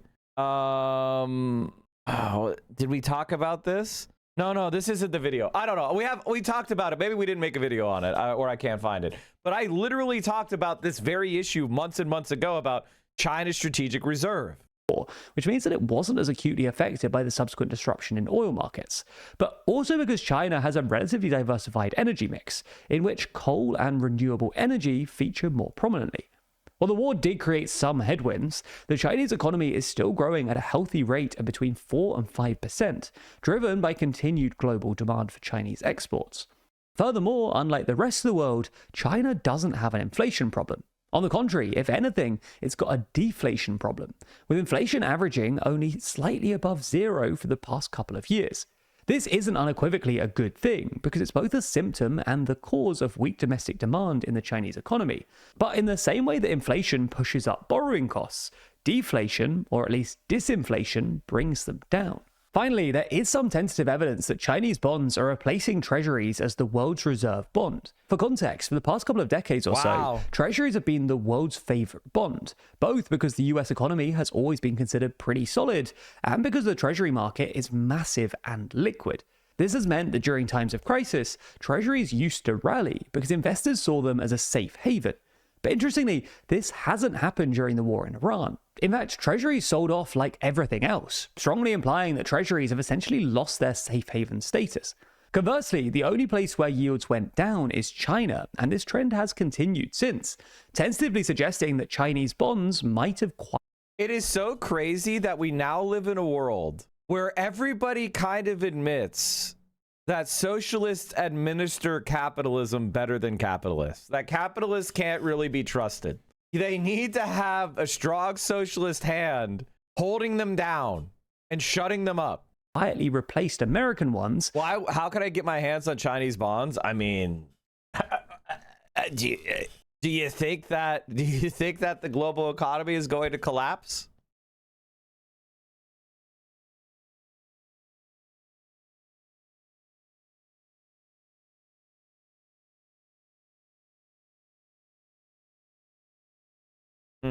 As the new global safe haven. I've already told you about one of the articles in the next issue of Too Long, but there's so much more inside that you're going to want to discover. So if you subscribe using code SUMMER26, you'll not only get 20% off.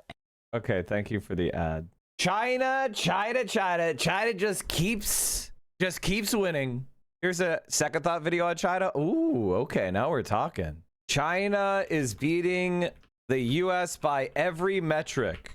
I mean, I don't know about, it depends on what you mean by beating, right? If you're talking about rate of improvement, then the answer is they're beating us. If you're talking about current levels, then we're beating them. If you're talking about like the direction the lines are going, yes, they are beating us. Okay, we're hearing some mouth sounds. Cough twice for me? Great. Okay, yep.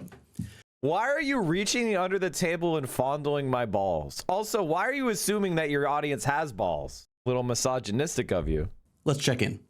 Primary season is almost over. The 2026 midterm elections quickly approaching. I keep saying it's the most important midterm in our lifetime. New polling ahead of the midterm election shows Democrats are feeling highly motivated to get out and vote. You might have noticed it's August and midterm season is starting. Hundreds of politicians, both the seasoned and the bland, are out on the campaign trail, shaking babies and kissing people they shouldn't. And one big question is looming over all of this. What's the point? I'm not talking about Trump messing with the election or whatever, that might get its own episode, maybe. I'm talking about the promises that candidates are running on. I'm running for the Senate to make life easier today. Comey will lower taxes, cut wasteful spending, and roll back costly regulations. Watley will break the gridlock, cut taxes, and lower costs. Slashing regulations that hurt Alaskan energy and cutting reckless spending that drives up prices. In the Senate, I'll take on corruption and keep fighting to lower your costs. This is about who's on your side, and I'm with you. With very few exceptions, there is nothing in the program of Republicans or Democrats that is the least bit enticing. The only things on the menu are either doing nothing about the ongoing horrors or the same tired and utterly pointless posturing like getting men out of women's sports. There's absolutely zero ambition. No big ideas, no radical transformations, just the same things we've heard for 15 years while one party speedruns societal collapse and the other one rolls over and helps them. So, what are we gonna do? Well, you might remember last year when Americans flocked to the Chinese app RedNote after Congress's TikTok ban. So now American users are flocking to a different Chinese social media platform, making it the most downloaded app in the US. It's called RedNote. The ban was designed to give American politicians and I saw a streamer recently singing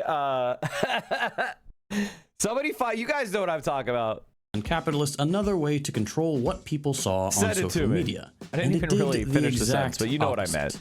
I'm moving to China because what the fuck, America? I'm thinking that this place is like North Korea. Like everybody's living in poverty, they're oppressed by their government. I'm floored right now. I'm absolutely floored. Oh my God. We've forgotten about it now, but almost overnight, 500,000 Americans got direct exposure to Chinese people, life, and culture without the sensationalist filter of the corporate media. And it turns out, that makes a difference. I know that because I don't need to tell you what China maxing is. You're in a very Chinese time in your life, I'm sure. You know the words to Yi Jianmei, you wear the Beijing bikini, you are ready for what's coming. Tomorrow you are turning Chinese. And I know that sounds intimidating, but there is no point in fighting it now. Like, Maybe you don't know what I'm talking about, but there's a good chance you've at least heard of things like Speed's live stream tour of China, or Hassan's, or even with a more mainstream media diet, seen videos like these. When I tell them how modern this city It's funny because if you've been on my channel, you've seen all of these. are, people are shocked. I like living in a giant industrialized futuristic city because I grew up in such a small town America.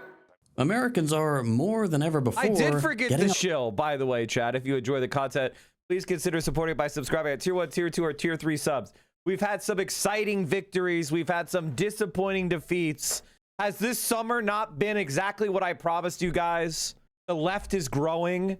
The vibes have shifted. And the only question is, how ambitious will we be? And the opportunities are going to be in places we didn't expect. And we're going to win heartbreaking victory. We're going to win unbelievable victories, and we're going to suffer heartbreaking defeats, but we're going to do it together, and we will fucking win. If you enjoy this, if you want to be a part of it, if you've been proud of all the fights we've had, when we were talking about Donovan McKinney or Claire Valdez or Francesca Hong or Oliver Larkin, we have been on both sides of the coin. That is politics. And let me tell you, I don't regret a goddamn thing. I think we have been perfectly balanced. And our ability to detect races that are close, where we can make a difference, has been impeccable. So if you enjoy the content, if you enjoy the stream, please consider supporting it by subscribing. Thank you, Walla Walla. We had an amazing hype train yesterday, but I really do appreciate all the support. You guys are the best. A lot of exposure. Also, apparently, if you get Tier 2 subs or higher, you can now use GIFs in the chat. Ham and Fist, thank you for the 20 bomb. So if you upgrade your tier sub to Tier 2 or higher, apparently you could use GIFs or GIFs in the chat. I don't know when they implemented that, but that's kind of a good perk, to be honest with you. What China actually looks like. And I can't lie, it looks good. Like, just look at this.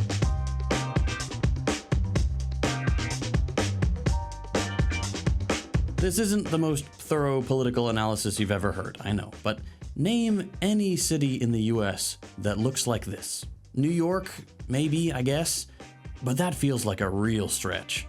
Vegas, we just don't have any places like this. And China has 4. They're China's Tier 1 cities, the 4 most developed, wealthiest, technologically advanced places in the country. And if 4 cities doesn't sound like a lot for a nation of 1.4 billion people, fair enough. I forgot to mention there are actually 15 more cities basically at Tier 1 level that also look like this. Compare any of these places to what they looked like 30 years ago, and it barely makes sense. Where in the US have the last 30 years looked like this? And it's not just the general vibe of the cities and the pretty lights and how clean they are. It is everything that supports them. Now you can probably see where I'm going with this, but 26 years ago, China had 0 high-speed rail. Today, the country has over 30,000 miles, which is more than every other country in the world combined. That means that if you live in any Chinese city bigger than Mesa, Arizona, you're pretty much guaranteed to have access to all these other cities on a train from the future, and for as little as $13 a ticket. We don't have anything like that either. We have the Acela that costs $1 million and goes half as fast for all of like 30 miles. It lets you skip past Rhode Island and Massachusetts, which, if we had to have HSR anywhere, that was the right call. But that's just nothing like what China has proved is possible these days. And the most impressive thing is that a few years ago, no one believed in this. If you paid attention to politics in the 2000s and 2010s, you probably remember how common it was to see headlines about China's ghost towns. There were all these reports of huge cities sitting completely empty that supposedly proved that China was running around without any clue of what they were doing. They were building expensive trains to nowhere, connecting cities that no one lived in. Consider Pudong. Pudong was the poster child for the excesses and inefficiencies of China's semi-planned economy. Milton Friedman, the free market guy that got America on neoliberalism and invented the pencil, called it, quote, a statist monument for a dead pharaoh on the level of the pyramids. In jerk talk, that means a huge waste of money. And yet, fast forward a bit, and Pudong now has an occupancy rate of 99% and 4 times the population of Manhattan. And Pudong isn't alone. Gangbashi, Binhai, Tianjin, the Zhengdong New District. All of these places I'm definitely pronouncing right got the ghost town treatment. In 2013, 60 Minutes covered Zhengdong specifically like this. He's showing us around the new eastern district of Zhengzhou, in one of the most populated provinces in China. Not that you'd know it. We found what they call a ghost city of new towers with no residents, desolate condos, and vacant subdivisions, uninhabited for miles and miles and miles and miles of empty apartments. Here it is now.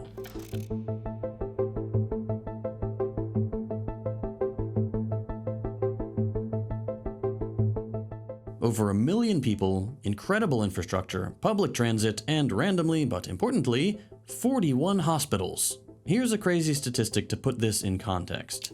90% of Chinese homes have been built in the last 30 years. And the most shocking part, 90% of people in China outright own their home. Compared to here, 65% and falling, even though it's supposed to be the most basic part of the American dream. The image of China that's in the collective imagination, with good economic indicators on paper, but a rundown backwater in practice, is just not matched by reality. China, of course, still entertains this idea to some degree. The country still calls itself a developing nation, as opposed to developed, because, quote, once you are advanced, you are declining. China isn't there yet. Still, today, I think most people think of China as a factory offering cheap labor and cheap stuff that breaks right away to the wealthiest countries. That hasn't And this is where you play Tim Cook telling people that's wrong. In the reality 5 seconds left in the hype train chat. We need one more sub to keep it going. For a while now. These days, China might be the most advanced place companies go for the most high-tech stuff. Take one example. In the EV market, there's the car manufacturer BYD. These electric cars are radically cheap and fantastic, and in just a few years, they've become the global leader in this market. Thank you both. You might be hearing about it for the first time if you live in the US, because thanks to our insane tariffs, we can't buy what even the New York Times calls the world's best electric car. And the kicker is, their least expensive model sells for 10 grand brand new. I'm a car guy. Man, this sucks. I need to get a new car soon, and I wanted to buy Chinese car and I'm not allowed to. It's fucking bullshit. Maybe that gives what I'm saying a little credibility. But if not, here's Ford CEO Jim Farley. It's the most humbling thing I've ever seen. 70% of all EVs in the world, electric vehicles, are made in China. They have far superior in-vehicle technology. And even beyond that, their cost, their quality of their vehicles is far superior to what I see in the West. I drive the Xiaomi. We flew one from Shanghai to Chicago, and I've been driving it for 6 months now, and I don't want to give it up. And if all that sounds crazy, wait until you hear about Chinese solar power. In China, well, at least the Ford CEO gets to drive the cars that regular Chinese people get to get. We're not allowed, by the way. Amazing. Years-long investment in renewable energy is beginning to pay off. Since China started taking climate change more seriously in the early 2000s, and especially since 2020, government subsidies to the solar panel industry have created what even the Financial Times can admit are rock-bottom prices. Production is so thoroughly developed, the battery and power conversion tech has improved so much thanks to China's investments in R&D, that now we have a solar panel overcapacity. The world literally cannot absorb it. Which is not even true, by the way. If we wanted, if the West wanted, we could take those solar panels and set them up and replace our fossil fuel industry with solar power and batteries and pump storage, and yet we don't do it. And we buy fuels that we burn and they go up the smokestack and they fill the air with toxins and carbon dioxide, and then we have to do it the next day. We have to buy more fuel. If we had pursued a Green New Deal, if Bernie Sanders had won in 2020, we had pursued a Green New Deal, America's energy prices would be going down and our air would be cleaning up. Not to put too fine a point on it, but what the fuck have we been doing? And China was able to get there for the very modest sum of $18 billion in state money. Oh my God! We just spent twice that on losing the Iran war. And it's not just electric cars and solar power. Consumer goods like DJI's microphones and drones and cameras are world class. Huawei's phones are incredible. Even iPhones, they're designed in the US. But here's Tim Cook. There's a confusion about China that, there he is. Let me at least give you my opinion. The popular conception is that companies come to China because of low labor cost. I'm not sure what part of China they go to, but the truth is China stopped being the low labor cost country many years ago. And that is not the reason to come to China from a supply point of view. The reason is because of the skill and the quantity of skill in one location and the type of skill it is. Like the products we do require really advanced tooling, and the precision that you have to have in tooling and working with the materials that we do are state of the art. And the tooling skill is very deep here. You know, in the US, you could have a meeting of tooling engineers and I'm not sure we could fill the room. In China, you could fill multiple football fields. Meanwhile, at least on the tech side of things, our leaders have staked our future on email writing software and chatbots that nobody wants. These kinds of things are little treats that are pretty cool, and you'd expect the richest country in the world to be on the front lines of that stuff. And we're not. Treats were the last thing the US could point to and say, look, we're the best at this. Not anymore. And I get that it's not strictly necessary. Nobody needs super advanced mics and phones to live. But all this... Yes, we do. We live in a modern society. We need microphones. We need cameras. We need a transportation that is low, that is inexpensive. That's how we raise our standard of living. Yes, we fucking do.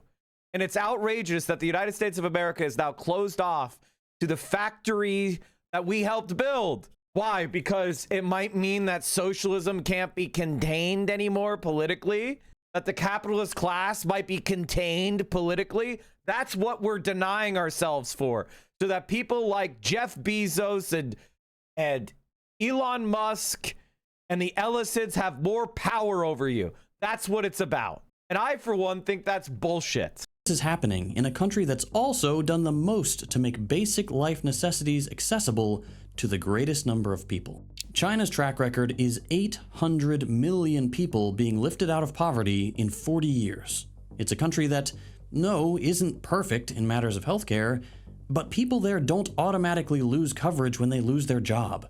There's no such thing as medical bankruptcy in China. Meanwhile, we're paying $2,000 out of pocket every month on health insurance. China is also a country where education is, for the most part, incredibly affordable and doesn't become this lifelong debt trap. And last year, China's real estate boom ended. Prices dropped, the market suddenly became a much smaller part of the country's economy. But did China have a 2008 moment like every major outlet predicted they would? No, they rode it out without a dramatic crisis like we had here. They knew it was coming and they planned for it. Imagine that, your government having a little foresight. Speaking of treats, I've been cooking up a little something for you these last few months. But as always, I want to respect your time. If you're not interested in hearing about my new project, you can skip ahead to this timestamp, and you can always come back later if you want to. Should we ethically react, chat, or should we skip ahead? Why don't people move to China more? China is... The one thing about China that separates it from America, and its biggest weakness, is that it's not an immigrant country. Because it was so poor for so long, and it was isolated and sanctioned by the rest of the world, it doesn't have the infrastructure and the cultural competence in immigration, right? America does, which is our strength. America's strength is that ambitious people can move here and be accepted. That's what makes America a superpower. Actually, Trump is kind of cutting our balls off, to be honest with you. And so China has a lot of strengths, but the one thing that they're weak on is immigration. So they don't really have They have a very, very restrictive immigration policy.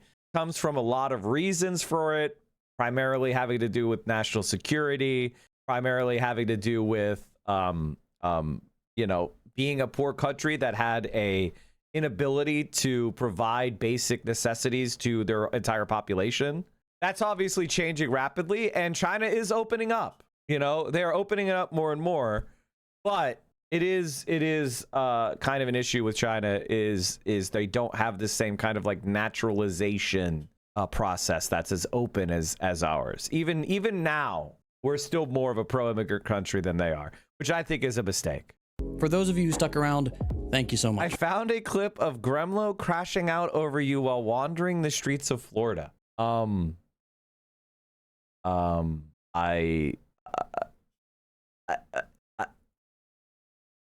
Okay.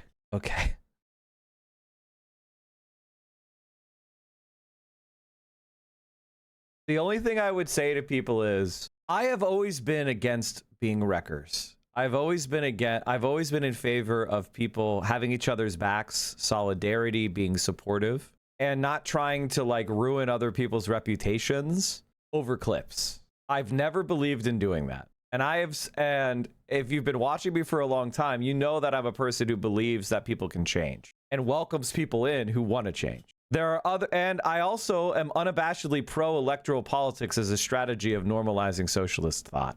I feel like the last 7 years have proven my opinions largely 100% true. There are people that do not agree with me and do not like me, who came from the Destiny and Vosh orbit, and in general have tried to use their platforms to attack, censor, and otherwise humiliate other streamers. Largely, they failed. And I want you to understand that, bro, you just gotta, like, I don't know, grow up, man. Just grow up, man. That's all I can say. I don't know what else to say. That's my final statement on that. For the last few months, my wife and I have been building the Number 3 Post, a snail mail club designed to help build community and solidarity. This is kind of cool. The snail mail, that seems pretty cool. And I hope you're excited to check it out. All right, back to the show. Now, none of this is to say that China is some kind of utopia. This video could have been about a ton of other countries that have us beat. Straight up, Mike and Hassan rarely left bash, and it's something I really appreciate. It's something you see on the hyper online left. They do record behavior. Yeah, and a lot of the time it's record behavior pointed at me and Hassan, and it's like crazy to me. It doesn't even compute to me. It doesn't, like, I don't know what it is. I have just never understood it. I just don't get it. It's weird. I think it has to do with like envy and jealousy and just, I don't know, like narcissism. I don't get it. Maybe it's because we're autistic and we just don't understand the social cues. I don't understand it. I think for me in particular, like, I am more abrasive, more confrontational. I have stronger opinions. I can be more moody, and I'm less attractive than Hassan, you know? So maybe, and I'm smaller, so maybe people feel like they can take me down easier. I don't know. I don't know what it is. I'm very self-aware. And like, I have raised and personally donated hundreds of thousands of dollars this year to Democratic Socialist campaigns. Hundreds of thousands of dollars. We have won multiple congressional races, state legislative races, and local races through the work that we do here. Yesterday, Oliver Larkin, or on Monday, Oliver Larkin praised this stream as one of the most important for his campaign. We talked to Donovan Kitty. We've talked to Claire Valdez, and they were super excited to be a part of this. We had Kata Bugazale on here. We've had so many campaigns over the course of this year that have won and lost tight races. I'm proud of every single one of those that we worked with. And I had to do it in the face of people screaming at me that electoral politics was a waste of time and not worthwhile and was going to harm the left. I was one of Zohran Mamdani's earliest supporters, and I think I was the first person to say that I believe he was going to win, like legitimately based on the numbers. And everything we've said, when I started talking about sewer socialism in 2021, that policy has been implemented and it has been proven to be the correct path. And that's what I want you to judge me based on what my arguments were and the outcomes of those arguments. I'm not infallible. I make mistakes. Sometimes I have a bad take or have a bad clip. But overall, I would say that the project that Hassan and I have built that has been engaging with electoral politics and trying to create a broad tent coalition has been unabashedly a success. And for those people who attacked us and tried to humiliate us and have damaged our reputations, like a lot of the clips that you see of me and Hassan were not made by haters. They were made by psychotic lefties who were trying to cancel us. Like my clip, the clip of me where I misspoke about the ethnicities, that clip was dead and buried. It was left-wingers that brought it up in an attempt to cancel me, that it blew up. It wasn't something that people were like talking about or I said and was like standing 10 toes down in. It was a clip that I misspoke. I didn't even realize what I said. We moved on and nobody cared because it doesn't represent, I'm not anti-Semitic. But it was lefties who brought it up in an attempt to cancel me. And then it got picked up by Zionists. And now every time a political campaign works with me, that clip is used. And I got to tell you, I don't like the people that did that. I don't like the people that brought up the clips of Hassan to say that he's anti-black. Those were left-wingers who were trying to cancel him. Those were ultras that were trying to cancel him. Like, I don't like that shit, and I don't tolerate it anymore. I think that's just something that all of us... And I need to ask you, can you stop supporting those communities that do that kind of shit?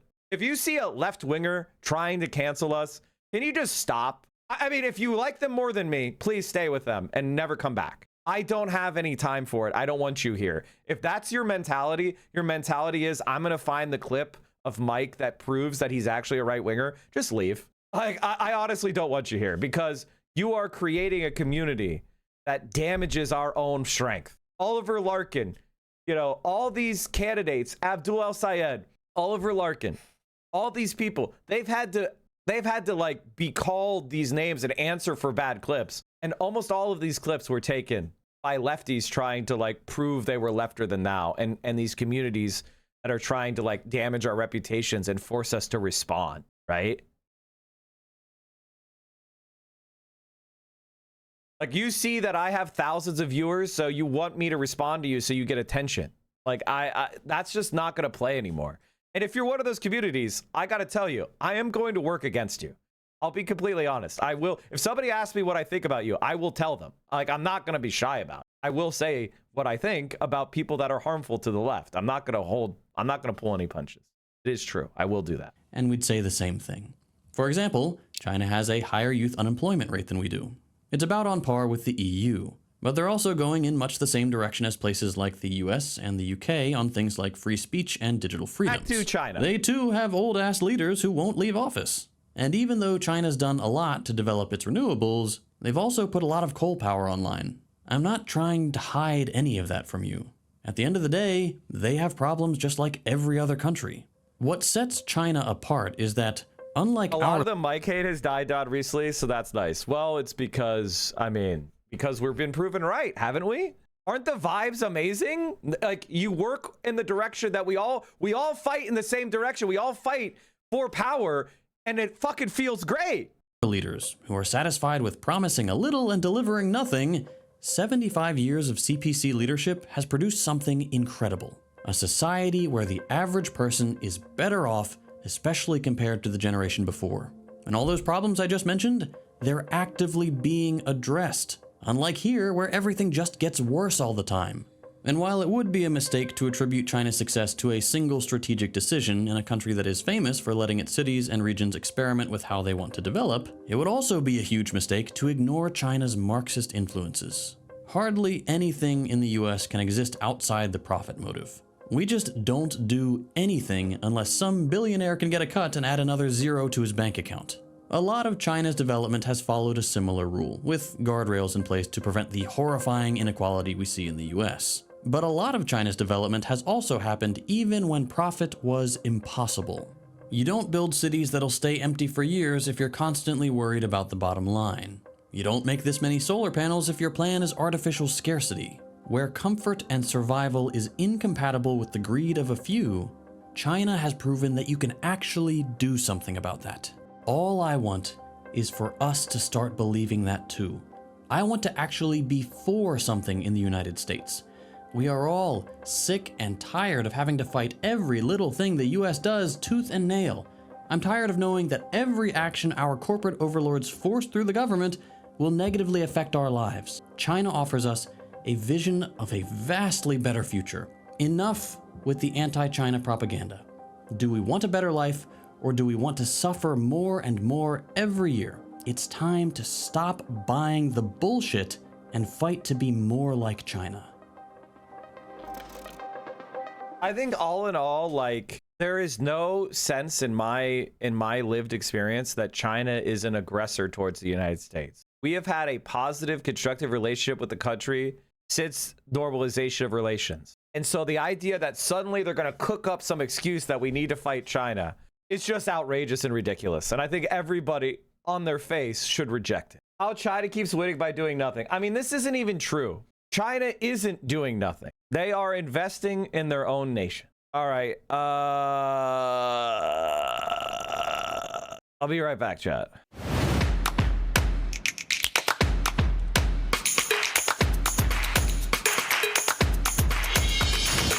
We're live, everybody. This is Congressman Ro Khanna. I had him for 30, but now I just got informed it's 15 minutes. It doesn't matter. We're the children of immigrants. We'll get it done. I have a lot to ask him. The question I have, and this is not a cheeky question, can progressives survive the Democratic establishment? And I'm going to set this up and provide evidence of why I'm asking this pointed question. But first of all, I want to get the record straight. Ro Khanna, are you a progressive? Yes. You're not a member of the Democratic Socialist Party, correct? No. So you can be both progressive and not a DSA member. Correct. How would you define progressive? So someone said, give me a quick checklist. For Medicare for all, for taxing billionaires, for no foreign wars, no funding for Israel, $25 minimum wage, expanding Social Security, scrapping the cap, making sure we're supporting collective bargaining, free college, stopping Wall Street from buying up single-family homes. Okay, because I'm a nerd, I actually have looked at the data of everything that you've said, and the polls show overwhelmingly that, at least for the Democratic base, and not just the Democrats, but independents and many Americans, regardless of their party affiliation, what you just outlined is actually very popular. Have you seen something to the contrary? No, I mean, these are basically the progressive view is that the economy is working for a few billionaires in a few places, districts like mine in Silicon Valley, but it's not working for the people I grew up with in Bucks County, and that we want to change the economic and political system to work for working class Americans, middle class Americans, because that's the only way you're going to bridge the divides that are tearing apart the fabric of the country. We need a New Deal for our time, America's next New Deal. It's sort of FDR's politics with a broader multiracial coalition. Yeah, a new FDR New Deal for modern times, folks, to get us out of the rut that we're in. And now you're saying all this as an elected official from the Bay Area, my hometown. I see that San Francisco 49er football. Well done. Our hometown, especially in the past 30, 40 years, has experienced immense growth. It is the home for better and for worse of many millionaires and now billionaires. Many of the architects of our ruin are from the Silicon Valley. And here you are saying all this that pisses off Elon Musk and Google's co-founders and Bezos, and you're saying it very confidently and comfortably. There is a leader, one of the leaders of the Democratic Party, Hakeem Jeffries. He was asked about this very popular position that you just outlined. I think it was the first thing you said, Medicare for all.